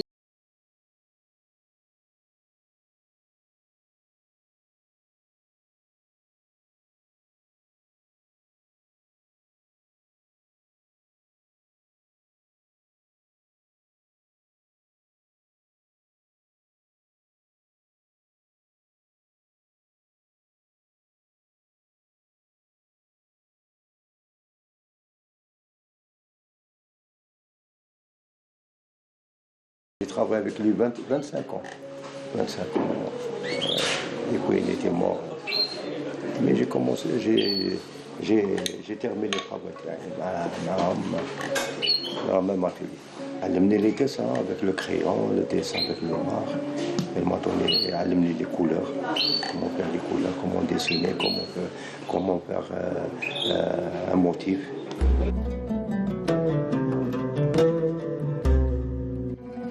Alors, quand j'étais ici il y a 8 ans, et je voulais acheter des choses typiques algériennes. Alors, j'ai demandé et tout le monde m'a donné le même nom. C'était Boumehdi. Alors, on est venu ici toute seule ou avec mes amis, etc. Parce qu'il y a toujours quelque chose pour tout le monde. Du Vatican au palais ibérique, en passant par les villas en Italie, ici et ailleurs, l'empreinte de Mohamed Boumehdi est partout.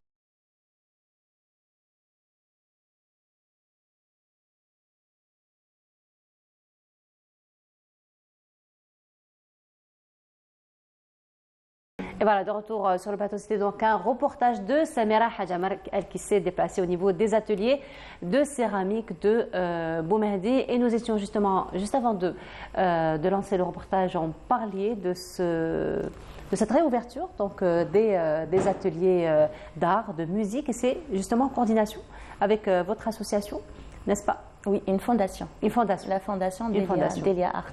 D'accord, fondation Delia Art. Donc, quelques mots, un petit mot peut-être sur la fondation? Oui, tout à fait. En fait, la fondation est internationale qui est active dans plusieurs zones en Afrique, notamment en Tunisie, en Égypte, au Congo, mais aussi en Palestine. Ils initient beaucoup de projets en Palestine, notamment à Gaza.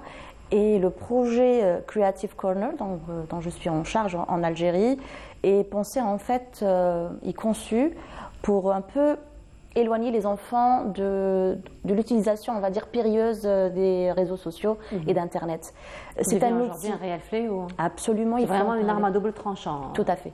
Tout à fait. En fait, la technologie, elle est là. On ne peut pas tout le temps, en fait, éviter ça. On ne peut pas l'éviter. On ne peut pas tout le temps la bannir de la vie de l'enfant. Et c'est pour ça que Delia en fait a conçu ce programme, ce projet Creative Corner. Concrètement, en fait, c'est une station d'auto-apprentissage, donc qui est équipée d'une tablette. Et les enfants adorent les tablettes. Donc même sans notre autorisation, ils vont la prendre, ils vont la manipuler. Ce qui est intéressant, c'est qu'en fait, il n'y a aucun accès aux réseaux sociaux, il n'y a aucun accès à Internet. Les applications sont téléchargeables. Et en fait, il y a tout un programme pour l'apprentissage de la musique, des langues, du image et vidéo editing. En fait, l'enfant et le projet, comme il a été réfléchi en partenariat avec l'ARC, dont on va équiper leurs locaux avec une station, l'enfant, en fait, après les cours de musique, que ce soit piano, que ce soit guitare, il peut aller sur la station. Elle est conçue comme un mini-studio, en fait, donc doté d'un clavier, d'un micro, de casque, d'une carte son. Donc en fait, l'enfant va apprendre, on va dire, le b.a.-ba de la musique, en passant par l'apprentissage des instruments, la reconnaissance des instruments, le solfège, l'apprentissage de solfège, maqamet aussi.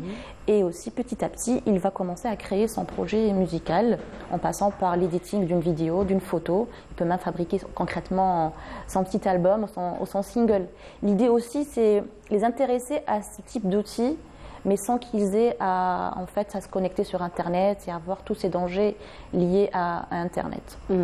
Alors, justement, par rapport au programme, donc on voit qu'il y a carrément une autonomie Tout à fait. de l'enfant par rapport à l'utilisation donc, de excusez-moi, de la station ou de la plateforme.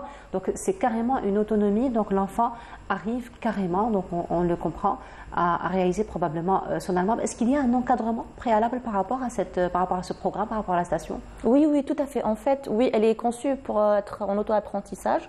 Seulement, en fait, elle sera équipée, on va équiper des centres et des organismes sous surveillance d'un adulte, bien sûr. Les référents, dans ce que nous appelons nous les référents, donc les chargés des programmes, ils vont avoir une formation donc pour se familiariser avec les outils. Et après, oui, l'enfant, il sera sous surveillance, évidemment, mais il aura son moment à lui. Alors justement, c'est un programme qui se fait en coordination avec l'agence, donc avec l'ARC. C'est un programme qui sera destiné à quel type d'enfant?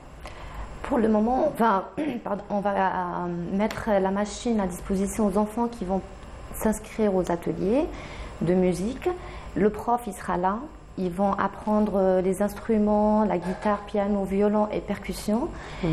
Et la machine, elle est en plus. Ça sera avec l'autorisation des profs. Et par la suite, on va lancer des appels aux associations et aux écoles étatiques de faire un programme, un planning avec l'ARC. Ils pourront, avec l'assistance d'un prof de musique ou un représentant de l'école, ils pourront travailler et apprendre sur la machine. Ah, ça c'est intéressant. Donc impliquer aussi les autres institutions, on va dire d'une manière générale, qui dispensent un petit peu des cours de musique. Tout à fait. Voilà. Donc ça ça reste quand même un programme qui est réfléchi. Donc pour une catégorie particulière, je parle catégorie d'âge. En fait, oui. Il est vrai que la machine, enfin la station, elle est dotée de plusieurs applications qui commencent de 5 à 70 ans. Mais on privilégie les enfants parce qu'il y a beaucoup de 5 à 70 ans. Pour les grands enfants. Non mais ça j'adore. Pour les grands enfants. Alors franchement, aujourd'hui, j'ai eu 2 exceptions. Oui. Alors l'une, c'était avec le club scientifique ce matin, donc ils ont dit rien que pour les étudiants, mais c'est pas grave, ils font une exception pour les ex-étudiants. Et là, à 70 ans, je suis loin, hein, donc vraiment, je me sens très concernée. Oui, tout à fait. En fait, il est vrai que le programme, il a été conçu et financé pour justement faciliter l'apprentissage et l'accès aux nouvelles technologies pour les enfants, mais après, il est vrai qu'il est aussi doté d'applications et de programmes, de software professionnels. Donc pour les adultes aussi, ils peuvent enregistrer de la musique parce que tout l'équipement, c'est un équipement professionnel. Les micros, les casques, le clavier, la carte son, c'est un équipement de qualité. Donc oui, tout à fait, des jeunes artistes en herbe peuvent tout à fait manipuler la station et enregistrer leur propre son. Voilà, enregistrer leur propre son. Est-ce qu'il y a une évaluation, par exemple, des enfants par rapport à cette station? Parce que c'est vrai que quand il y a un atelier en présentiel, le prof est là, il peut encadrer, il peut voir un petit peu l'évolution de l'enfant, il peut l'évaluer. Qu'en est-il un petit peu de la station? Alors, il est vrai comment se fait l'accompagnement, l'évaluation? Bien sûr, il est vrai qu'on est dans une approche d'initiation. Donc on laisse libre cours à l'enfant. Après oui, idéalement en fait, il faut qu'il y ait un suivi et surtout en fait il faut qu'il y ait une continuité. Les enfants peuvent prendre connaissance avec l'outil, le découvrir, mais on privilégie plutôt en fait des enfants qui sont inscrits à des programmes dans la continuité. Voilà. Ils peuvent toujours ouvrir un dossier en leur nom dans le programme. Et c'est très valorisant, ça a été observé dans d'autres lieux. C'est très valorisant parce qu'ils vont voir en fait à chaque utilisation, ils vont pouvoir développer leurs skills et ils vont sortir au bout d'1 mois ou 2 mois avec du vrai son, avec une vraie chanson enregistrée. Donc c'est très très valorisant et c'est très impactant. C'est très voilà, impactant. même sur le plan estime de soi, on a l'impression que on a réalisé quelque chose soi-même. Hein, on a réalisé quelque chose justement soi-même. Je reviens à vous. Alors elle vient de nous rejoindre, Madame Zahra Nait Larbi. Bonjour. Bonjour. Madame. Bienvenue à vous. Merci, alors nous étions en train d'en parler il y a quelques instants. Hier, il y a eu donc le concours du ministère du Tourisme et de l'Artisanat au profit des artisans. Madame, donc vous êtes lauréate. Oui, voilà. De la Wilaya de Tizi Ouzou. La Wilaya de Tizi Ouzou. Marhaba bik. Je reviens à vous dans un petit moment donc pour parler un petit peu de cette distinction. Pour votre. Voilà, marhaba bik. Alors je reviens à vous, Ibtissam. Donc on voit que la station elle offre beaucoup d'opportunités aujourd'hui. Elle facilite l'apprentissage. et surtout qu'aujourd'hui, c'est très intéressant finalement de concilier un petit peu la technologie à l'apprentissage des arts. D'autant plus qu'aujourd'hui, on a du mal, les enfants, à les tirer un petit peu des supports technologiques et des supports technologiques. Alors, comment vous comptez au niveau de l'ARC, en collaboration bien entendu avec la Fondation, de mettre à disposition la station auprès ou au profit des élèves ou des enfants qui seront inscrits à votre niveau? En fait, c'est de faire un programme, un planning où les écoles et les associations s'approchent vers l'ARC. Nous, on mettra à leur disposition la salle, la machine et les profs. Et le prof, surtout. Le plus important. Oui, s'ils ont un prof de musique, il peut accompagner les enfants. On a aussi des instruments, des guitares, des violons. Ils peuvent aussi jouer ou apprendre, initier les enfants à d'autres instruments, pourquoi pas, parce que ça reste toujours les instruments, c'est à part, on ne peut pas remplacer un instrument. Le prof aussi, on ne peut pas le remplacer, le prof il reste toujours là, mais la machine, c'est complémentaire. C'est complémentaire. Un piano, toucher un piano, travailler sur un piano, une guitare, c'est pas... Mais ça reste complémentaire. Ça reste complémentaire, effectivement. Mais sinon, au niveau de l'ARC, en plus de ces classes de musique et cette station qui va quand même permettre un meilleur apprentissage, d'autres ateliers aussi? Tout à fait, il y a le théâtre qui va permettre aux enfants de... Aussi, jusqu'à 70 ans? Pourquoi pas? Pourquoi pas? On est optimiste ce matin. Oui, peut-être qu'il y aura des programmes pour les adultes. Pour le moment, on a fait la musique pour enfants et adultes. D'accord. Et le théâtre uniquement pour les enfants. Bientôt pour jusqu'à 70 ans et peut-être plus. Inch'Allah, avec plaisir. Et en fait, c'est pour le théâtre, il est très important pour les adultes aussi, même si on ne se rend pas compte, pour l'élocution, le gestuel. Et les enfants, en fait, ils vont gagner confiance en eux, de parler en public. C'est des choses une discipline que nous, on a un peu négligée, le théâtre.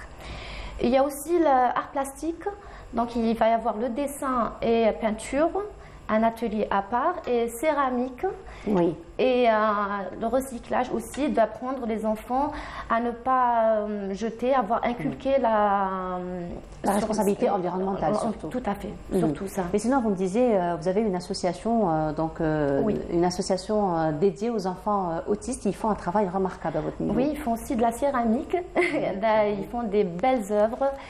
Ils font aussi du savon traditionnel, dans le bio aussi. Ils font des choses magnifiques. Et d'ailleurs, ça sera la première association avec qui on va leur offrir... Déjà, on leur offre un espace là où ils font leurs ateliers. Et en même temps, on va leur offrir la possibilité de bosser, travailler dans les ateliers de musique avec la machine, la station. Voilà, donc ce sera avec eux que vous allez... Oui, la première expérience. Ce sera avec eux. Oui, ils sont géniaux. Quelles sont vos attentes? Ils sont agréables, ils sont impressionnants. Oui, mes attentes, en fait, déjà, on sent qu'ils ont cette fibre artistique. Quand on les voit continuer un tableau de début à la fin, ils ont quelque chose. Ils aiment la musique. Même quand ils ont entendu parler des ateliers de musique, eux, ils demandent ça. On aimerait bien jouer au piano. Est-ce qu'on peut faire ça?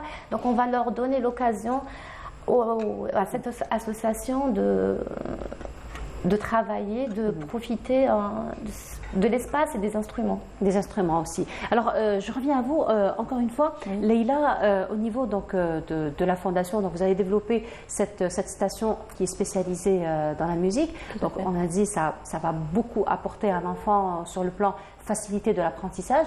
Probablement, à l'avenir, une station pour les autres arts. J'ai envie de dire, céramique, peinture, il y a probablement. Art plastique aussi sur la station. Alors en fait, la station, elle est dotée de programmes pour art plastique, editing, vidéo, images et aussi de langue. En fait, il y a tout un programme pour l'apprentissage des langues. Et puis en fait, notre développeur est tout le temps à la recherche de nouvelles applications, tout le temps en train de développer de nouvelles domaines, probablement. Absolument, oui. En fait, on est très ouvert à toute opportunité, possibilité aussi pour développer. En fait, l'idée, c'est de vraiment pouvoir en fait offrir beaucoup d'options aux enfants et aux jeunes adultes, et aussi de les initier aux arts. Bah, voilà, ça reste quand même très intéressant, bien sûr. parce qu'aujourd'hui, avec les réseaux sociaux, avec la technologie, l'enfant devient de plus en plus autonome. Hein. Tout à fait. Il y a beaucoup d'apprentissage qui se fait effectivement à travers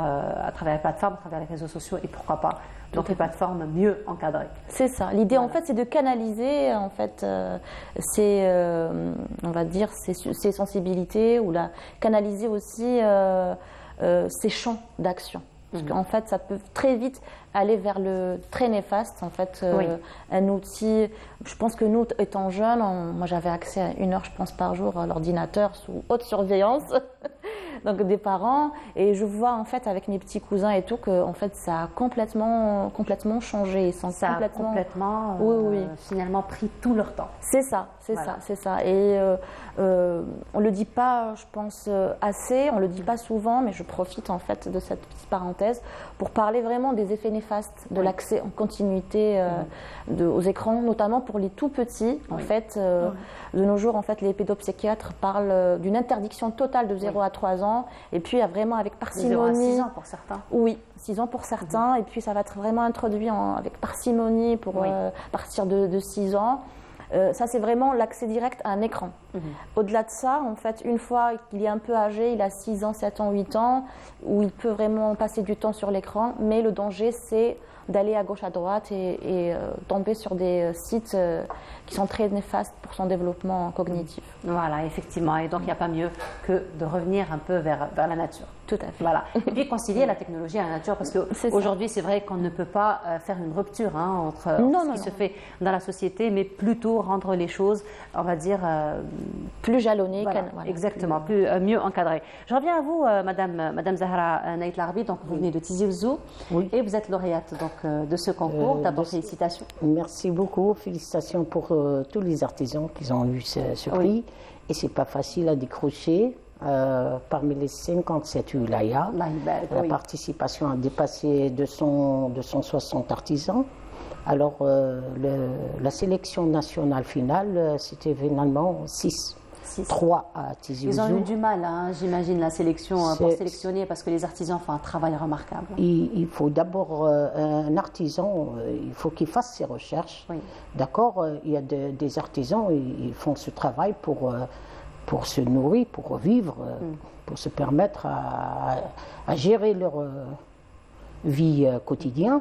Et sinon, Madame Naït Larbi, vous êtes dans quel domaine d'artisanat? Moi, j'étais dans la fabrication industrielle avant, du prêt-à-porter, designer. Après, avec le temps, j'ai changé d'avis. J'ai décidé de refaire ma carrière en patrimoine. Oui. En patrimoine. Donc, on voit des images de votre travail. Tout à fait, c'était un défilé. On a inauguré vous savez, le Covid de 2019-2020-2021, il nous a bloqués. Oui. Alors, on a essayé de motiver en 2020, le 8 mars de la femme. Donc, j'ai fait 4 collections que j'ai mis de côté. Alors, j'ai dit aux artisanes, non, on ne s'arrête pas avec cette crise-là. On doit toujours travailler, on doit toujours y aller de l'avant et de créer d'abord. Mais cette année, j'ai décidé de participer avec une œuvre. Il a 3 ans de recherche pour que je rentre en force à ce concours. Parce que j'ai eu un parcours de 17 ans de patience et de souffrance, alors que j'ai décidé de générer, de faire un peu de tout, des 4 coins de l'Algérie, de créer une œuvre qui va attirer leur attention sur le plan historique et culturel. Et donc vous êtes resté sur l'habit traditionnel? Oui, toujours. L'habit traditionnel, mais avec une touche très modernisée, donc on le voit un peu sur les images. Il y a des créations dessus, mais il y a une touche la fachaoui. Il y a la touche de la robe kabyle, il y a la robe droite, le tissu est réuni tout le territoire algérien, surtout le sud, l'est et le nord. Voilà. Donc Vous vous êtes déplacé vers les différentes régions pour voir un petit peu leur tradition ou comment ça se passe pour vous? Vous savez, les salons qu'on fasse et les expositions nous permettent de faire des échanges des fois, surtout les salons nationaux. Il y a toutes les wilayas qui participent, surtout les wilayas du Sud. Moi, je m'inspire beaucoup de Tougourt, de Adarar, de tout ce qui possède. Vous avez le choix, hein, parce que chaque région, chaque ville a des traditions très typiques, très différentes. Et c'est difficile pour eux. Nous, les wilayas du centre, on est aisés par rapport à eux. Donc, je préfère leur travail, leur patience, parce qu'il y a quand même le côté du climat, le côté de... Donc, il les pousse à exprimer des choses de l'intérieur. Des fois, ici, les wilayas du centre, on fait ça, il y a du transport, il y a ce que vous venez de citer, leurs enfants ils sont pris en charge. Par contre, là-bas, si vous voulez chercher le patrimoine, il faut approfondir dans les hauts plateaux et les suds et les frontières. On trouve beaucoup de choses qu'on peut... à travers de leur travail, on inspire d'autres choses. Donc on peut créer d'abord, ونقدروا نديروا مزج تزاوج ثقافات يعني الجزائر وحده لكن en réalité c'est un pays trop riche effectivement في la matière artisanale et patrimoine. On voit là une photo de la remise du prix hier. Donc ça s'est passé hier. Vous l'avez vécu comment ce moment-là, cet instant-là? Sincèrement, j'ai été émue et j'ai perdu même la langue. J'ai préparé tout un discours. Finalement, vous n'avez rien dit de ce que vous avez j'ai dit une chose. J'ai dit au ministre لمسنا إدراك الجزائر pour valoriser comment dirais-je, الثقافة الهوية الوطنية par rapport à l'encouragement qui fait le ministre du Tourisme et de l'Artisanat. Et on a remarqué tous ces dernières années avec Monsieur le ministre Yassine Hamadi, il s'est donné à fond pour ces choses, ces événements-là, le nord, l'est, l'ouest, surtout le sud, le tourisme. Le tourisme, donc le tourisme, comme on disait à chaque fois, c'est le support de l'artisanat. Donc on ne peut pas séparer les deux créneaux. Je viens d'écouter la dame qui disait, qui parlait des matières artisanales, le savon artisanal, des trucs. C'est bien ce module et on doit le voir dans les primaires par exemple. Voilà. Les élèves, les écoles moyennes, des CE1. Après, c'est l'orientation. Donc hier, et surtout, la Wilaya de Tizi Ouzou, elle a participé, elle a décroché les trois titres avec le tapis innové. Ça vous donne des idées, hein? Voilà. L'autre, il a sculpté un bayou. Un bayou, une matière vivante avec deux lettres. Moi, j'ai fait de Taqshabit, comment dirais-je, Taqshabit. On a vu les photos, elles sont vraiment magnifiques. En tout cas, c'est orné avec du tapis Hichem. Parce que j'ai lancé une idée ici. J'ai dit le patrimoine appartient à l'Algérie. Effectivement. De toute façon, on reviendra probablement dans nos prochaines émissions avec un peu plus de détails. Aujourd'hui, on vous a reçu pour vous féliciter. Merci encore beaucoup. Une fois pour le prix que vous avez eu. Et puis, on vous souhaite une très très belle continuation dans ce que vous allez entreprendre. Beaucoup de créations, certainement. Maintenant, ça y est, la machine est lancée. C'est bon. Maintenant, la machine est lancée. En tout cas, merci beaucoup à vous, Madame Zahra Naït Larbi. Vous êtes artisane, vous êtes lauréate donc, de ce concours. Merci à vous d'avoir été parmi nous ce matin. Aussi, Ibtissam Mohamed Lagra, merci beaucoup d'avoir été parmi nous ce matin. Est-ce que je peux profiter de dire que le samedi, le 24 septembre, on organise une journée porte ouverte à Dar Abdeltif à partir de 10h. Voilà. Tout le monde est le bienvenu. Oui, 24 décembre. Apparemment, vous avez dit septembre. Septembre, en décalage. Vous nous faites gagner 3 mois. Merci beaucoup à vous, Ibtissam. Donc, je rappelle, vous êtes la représentante de l'Arc Leïla Assès. Merci beaucoup. Donc, vous êtes la coordinatrice d'Elia Art Foundation. Tout à fait. Merci beaucoup. Merci pour l'invitation. Beaucoup. Félicitations encore une fois. Merci d'avoir été parmi nous ce matin. Dans un petit moment, nous allons parler donc de championnat d'Afrique d'aviron, mais ce sera juste après cela. À tout de suite.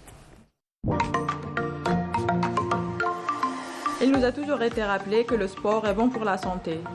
Bouger régulièrement réduit le risque de développer des maladies, renforcer les muscles et améliorer le moral.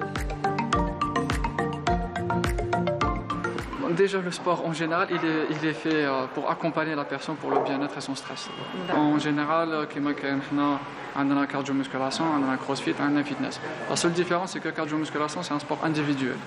Donc, logiquement, quand une personne pratique la cardio-musculation, c'est un développement ciblé par zone. D'accord ?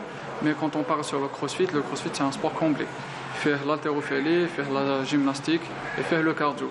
Le fitness aussi, c'est un sport complet, mais ça joue beaucoup plus sur tout ce qui est perte du poids, perte de graisse. Les bienfaits de l'exercice physique se font sentir quand celui-ci devient une routine. Au fur et à mesure, notre organisme s'adapte aux exigences des exercices et devient plus performant. Notre état de santé s'améliore. Je suis athlète compétiteur, منين داك نونطريني حتى 6 fois par semaine. Bien sûr, بزاف bien sûr. يولي عندك ان مود دو في، عندك صباح كارديو آلز، عندك ماكله نقيه. بون هو السبور هذا يعتمد على الماكله. تما لا باس تاعو ماكله هيلثي، تولي انسان كالم، انسان يعرف يهضر، يعرف يتعامل. هذا هو الخلاصه تاع السبور. السبور ولا من الاولويات في الحياه، ولا من البريوريتي، هو الحاجه شغل اللي لازم الناس كاع ديرها. La pratique de l'activité physique ne se réduit pas chez les habitués ou les sportifs les plus âgés. Les plus jeunes s'y mettent aussi.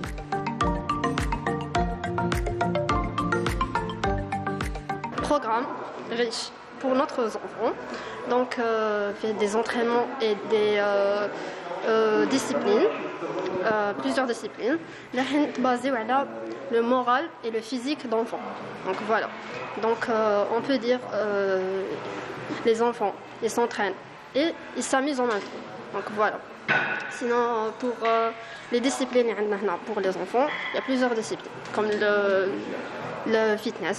Donc voilà, qu'il y a le kickboxing, qu'il y a le yoga, qu'il y a plusieurs disciplines. C'est le sport kids en général, parce que c'est un mix de sports entre tout ce qui est gymnastique pour enfants et tout ce qui est activité physique, et beaucoup plus, c'est des activités qui jouent sur, je vais dire, sur leur intelligence aussi.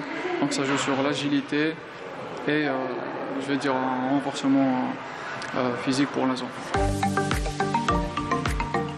Que ce soit pour se défouler simplement, par envie de se dépasser ou pour se maintenir en bonne santé, chaque personne pratique le sport pour des raisons qui lui correspondent.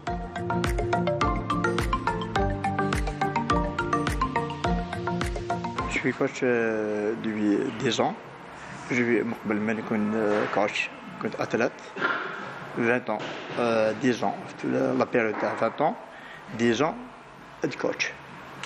كيف ماشي كيما واحد يكون صغير واحد يكون كبير، فهمت كيف سي نكونتينيوه على حسب ديجا البوا ديالو، كيفاش ديروا له الاخر، كيفاش يوطرينو نعلموا له الاخر لي باز تاع لي زونطرينمون، فهمت كيف حتى يولي يتطور شويه شويه. فوالا الميسكولاسيون او موا 3 par semaine. Natation une fois par semaine, ça suffit. La principale justification qui nous vient à l'esprit par rapport au sport est de se maintenir en forme. Mais peut-on la pratiquer tous les jours? À quelle cadence et à quel âge?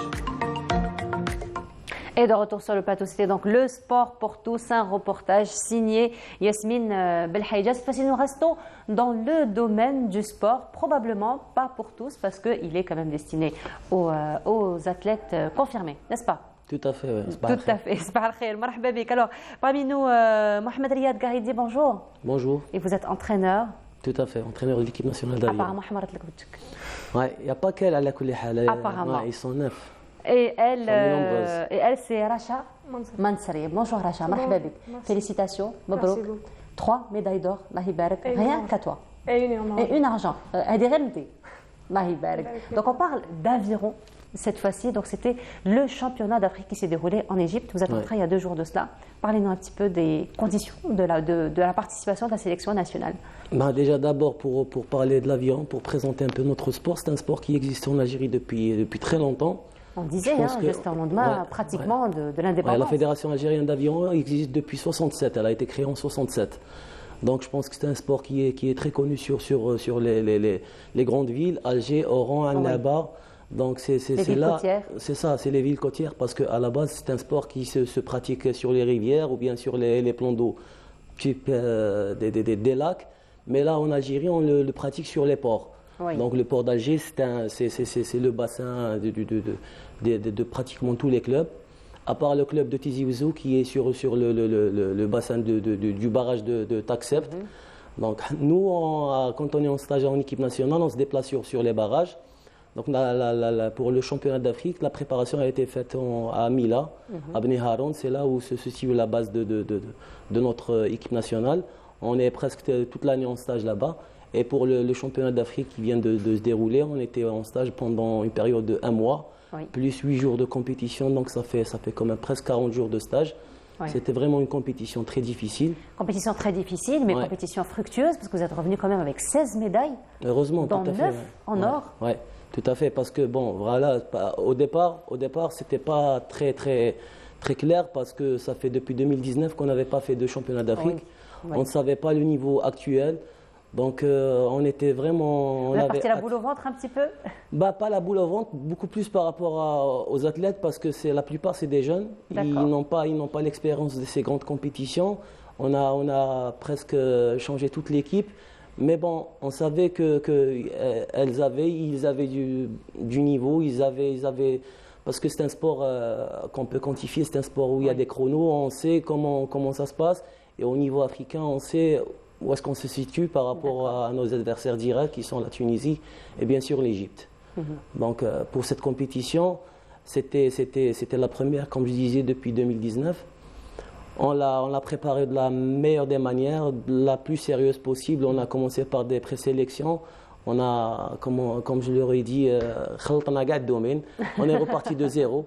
Donc on est repassé par des présélections. On a pris les meilleurs pour cette période-là. Et on est rentré en stage pendant 1 mois, donc c'était un stage très difficile, surtout pour les athlètes, parce qu'on avait presque 5 séances d'entraînement pour une demi-journée de repos pendant toute la période. Pendant toute la période, donc il n'y avait pas de coupure, sauf une journée ou 2. Mais vraiment, c'était un stage intense et surtout psychologiquement. Surtout psychologique. Alors justement, Racha, c'est ta première participation? Non, c'est pas ma première. C'est pas la première. Tu as combien de participations jusque-là? Depuis 2016. Depuis 2016, quand même. Ancienne, elle est jeune, mais elle a beaucoup d'expérience. Alors, pour cette année, donc coupure depuis 2019, donc on le sait, la conjoncture sanitaire oblige. La reprise, ça a été comment? Ça a été très difficile. Enfin... j'ai pris une coupure depuis 2018, pas 2019. J'avais une blessure. Après, j'ai repris petit à petit, tout doucement. Maintenant, alhamdoulilah. Justement, alors... Je suis au meilleur de mes compétences. Je suis au meilleur de mes compétences. Eh ben oui. Rien qu'à toi, 3 médailles d'or et 1 médaille d'argent, Allah Ibarak, n'est-ce pas? Alors justement, Racha, parle-nous un petit peu de la participation au niveau de ce championnat d'Afrique. Donc vous avez dit 5 semaines. Oui. 5 semaines d'entraînement, 4 semaines de stage et 1 semaine de compétition. Voilà, entre la compétition et les entraînements, tu l'as vécu comment cette période? C'était très difficile en vrai, parce que on est arrivé à un point où on était trop fatigués. On a dit oh là là, en forme dans la course. C'est une responsabilité. C'était très difficile. Alors justement, Mohamed Riyad, il faut dire que le plan psychologique est très important, parce que finalement les athlètes prennent conscience de la responsabilité qu'ils endossent et prennent conscience qu'ils sont là pour gagner. C'est vrai qu'on dit bien le Mohim el Moucharaka, mais là on n'est pas dans le Mohim el Moucharaka. Là on revient avec des médailles. Et donc ils ont le sens de la responsabilité et ils savent qu'ils ont été sélectionnés parmi tant d'autres. Tout à fait. Et donc, comment vous faites justement pour prendre en charge ce côté psychologique et surtout les apaiser? Parce que là, on voit, même après, on voit qu'il y a quand même une pression, il y a un stress quelque part. Moi, dès le départ, je leur ai dit que je ne prendrais pas d'équipage qui n'allait pas faire premier. Oula! Déjà, j'avais mis la barre très haute. Donc, je savais que c'était un poids psychologique très difficile. Mais il faut être. Mais vous avez rajouté une couche, hein, quand même. Sûr, c'est sûr. Mais bon, pour faire de la compétition, il faut être sincère. Il faut pas mentir à l'athlète. Parce que faire un mois de stage et finir avec rien, je pense que c'est du gâchis. Les jeunes, c'est pas un sport professionnel, ils ont autre chose à faire. Si on n'a pas l'ambition de faire premier, je pense que ne pas faire de la compétition, ça serait mieux. Parce que moi, à la base, quand je suis rentré pour faire du sport, on avait le choix, soit du loisir, soit de la compétition. Si on choisit de faire de la compétition, il faut être à la hauteur de cette responsabilité. Voilà. C'est un choix qu'on fait. Personne ne nous force à faire quoi que ce soit. C'est des choses qu'on a choisi de faire. Et la compétition, rien n'est facile.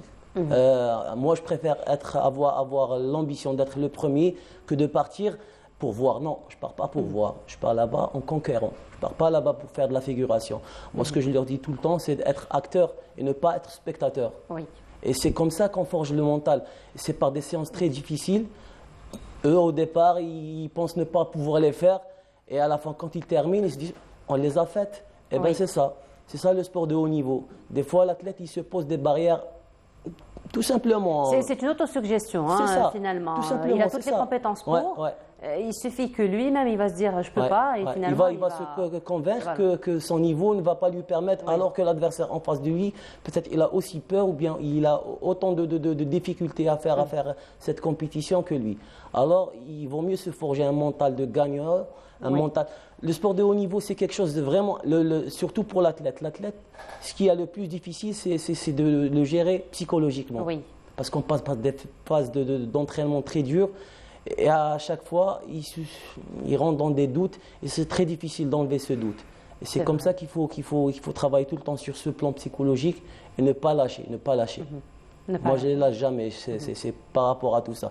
J'essaie de gérer. Riyad, c'est pas que le sport que vous faites, mais c'est carrément une éducation en soi, ce que je suis en train de voir, parce que finalement, toutes ces valeurs, parce que ça reste quand même des valeurs, se répercutent par la suite sur le quotidien, se répercutent par la suite sur l'avenir, parce qu'ils sont jeunes.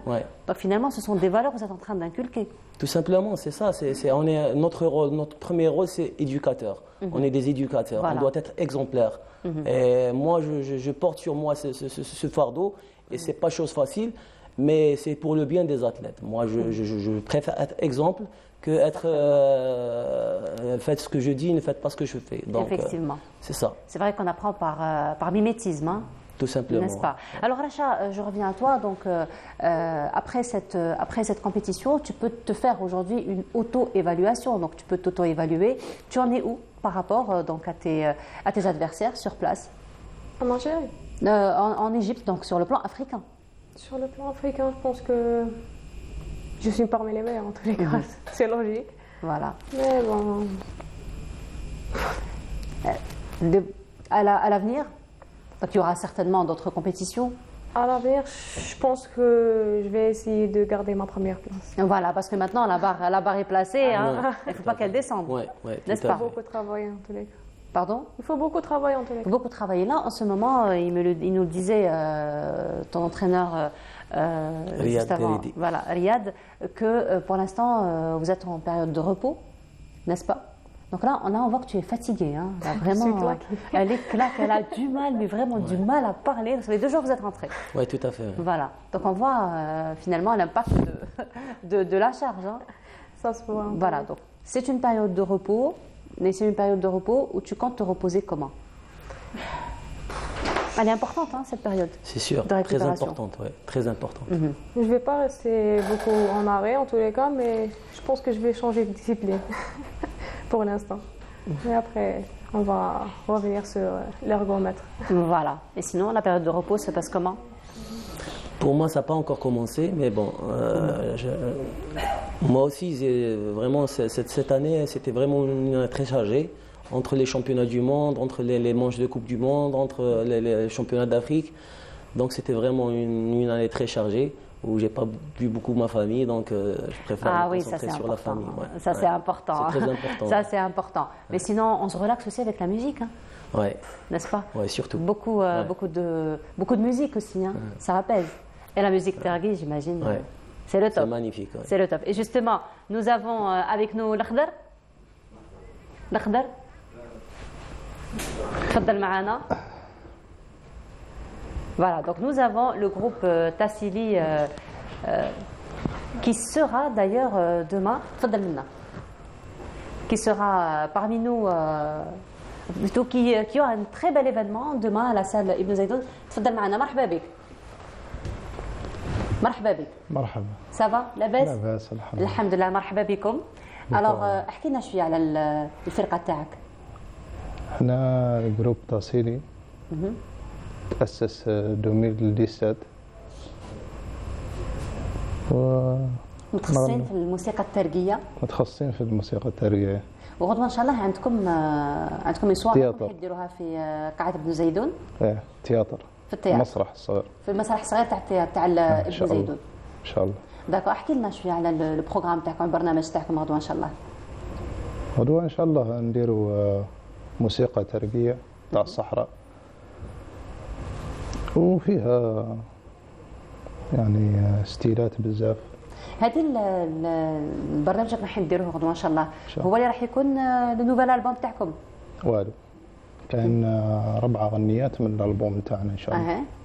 4 غنيات من الالبوم تاعنا ان شاء الله اللي راه جاي ان شاء الله في العام الجديد هذا. العام الجديد ان شاء الله. برك عليكم. ان شاء الله. برك علينا كامل. نيس با pour la relaxation. Ah oui. Racha, ça te dit musique targui pour la relaxation. تنسيهم كامل باللي راهم هنا. الوغ قلنا الخضر الموسيقى تاعكم والنصوص اللي تكتبوها هي تاعكم تاع الفرقه ولا ديروا دي ريبريز؟ نتاع الفرقه. شكون اللي يكتب فيكم لي باغول؟ كان هاشم. شكون فيهم هاشم؟ شونتور. شونتور. صاحب. دونك هو اللي يكتب لي باغول. هو اللي يكتب الكلمات نتاع الاغنيات. والتلحين؟ كامل اللحن ولا الحين يجي منه هو الاول ويعطينا يقدم لنا البرودوي نتاعو ونحن نتناقشوا عليه ونخدموا موسيقى. نختار كيفاش جاتكم الفكره انكم ديروا فرقه موسيقيه وتولوا هكذا متخصصين في الموسيقى، تولوا بروفيسيونيل في الموسيقى؟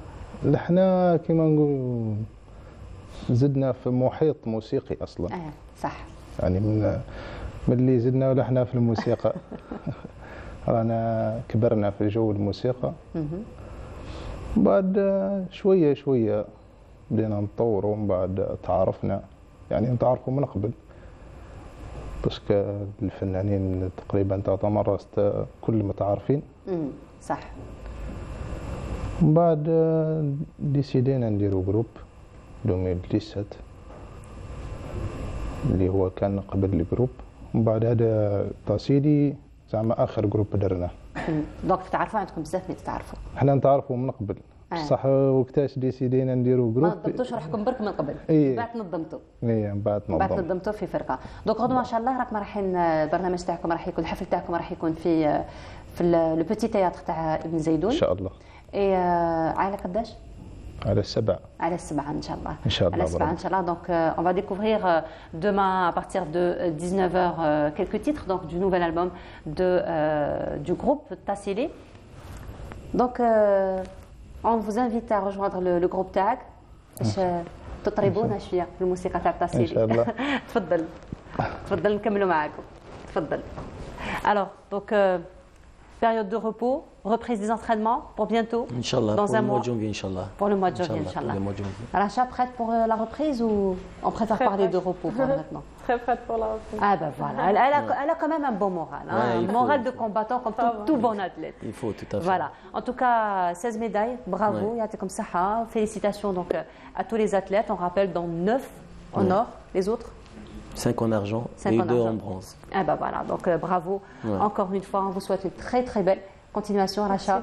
Très belle continuation à vous et à toute l'équipe nationale. Merci. Voilà. Les inscriptions sont toujours ouvertes pour ceux qui veulent. C'est ça. Pour les clubs, ils sont les bienvenus. Tout le monde est bienvenu à partir de 14 ans ou bien 13 ans. Tout le monde est le bienvenu à partir.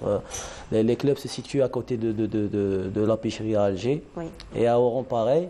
Et à Annaba, il faut contacter des clubs. Donc tout le monde recrute, surtout cette période. Voilà, en tout cas. Merci beaucoup d'avoir été parmi nous ce matin. Je rappelle, Mohamed Riyad Garidi, vous êtes l'entraîneur de la sélection nationale. Et Racha Mansari, vous êtes athlète. Merci beaucoup. Racha, merci beaucoup. À vous, très belle continuation. Voilà, nous arrivons à la fin de notre émission. Ça a été un plaisir de vous avoir accompagné cette matinée. Je vous retrouve avec un très grand plaisir dès demain à partir de 8h. Et on se quitte avec cette magnifique musique et chanson du groupe Tassili. Je rappelle, vous le retrouverez demain à partir de 19h dans le petit théâtre au niveau de Riyad al-Fath. Au revoir, bonne journée à tous.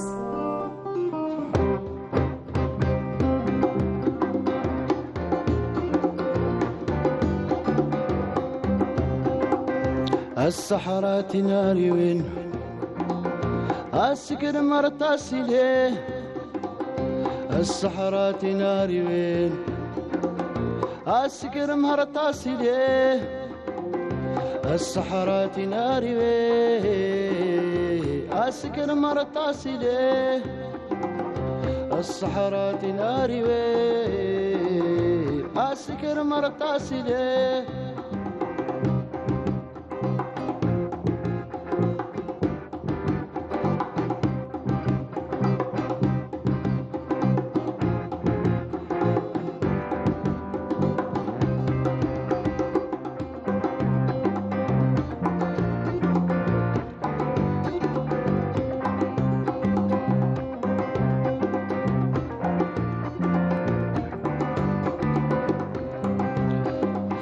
عشانتي كوبا وين تامك سرتي وين عشانتي كوبا وين تامك سرتي وين الصحراء تناري وين السكر مرتاسي ليه الصحراء تناري وين السكر مرتاسي ليه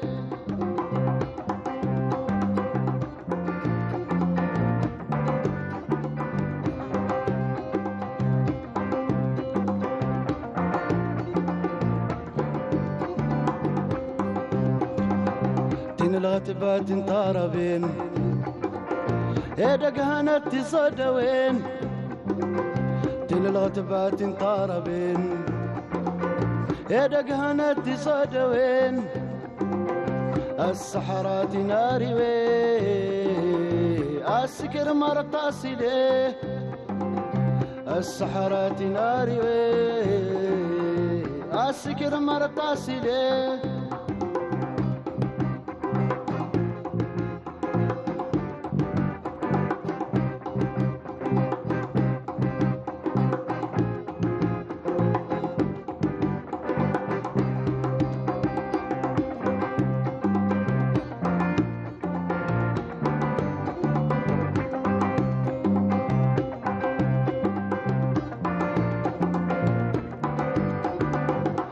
الناتي ناري وين الناتي ناري وين الناتي ناري وين الناتي ناري وين الناتي ناري وين الناتي ناري وين الناتي ناري وين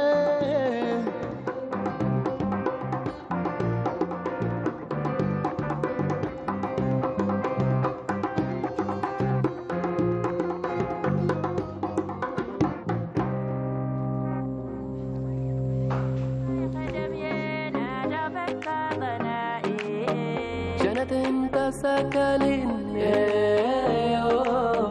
برهن نست الزغمانين في مرهرين أرغمانين سرك الخال ويهكا زرعي الدور عن الدنيا بس تفهمي منت بس كل النتيجة اللي هي ما تصندس فيهن جنة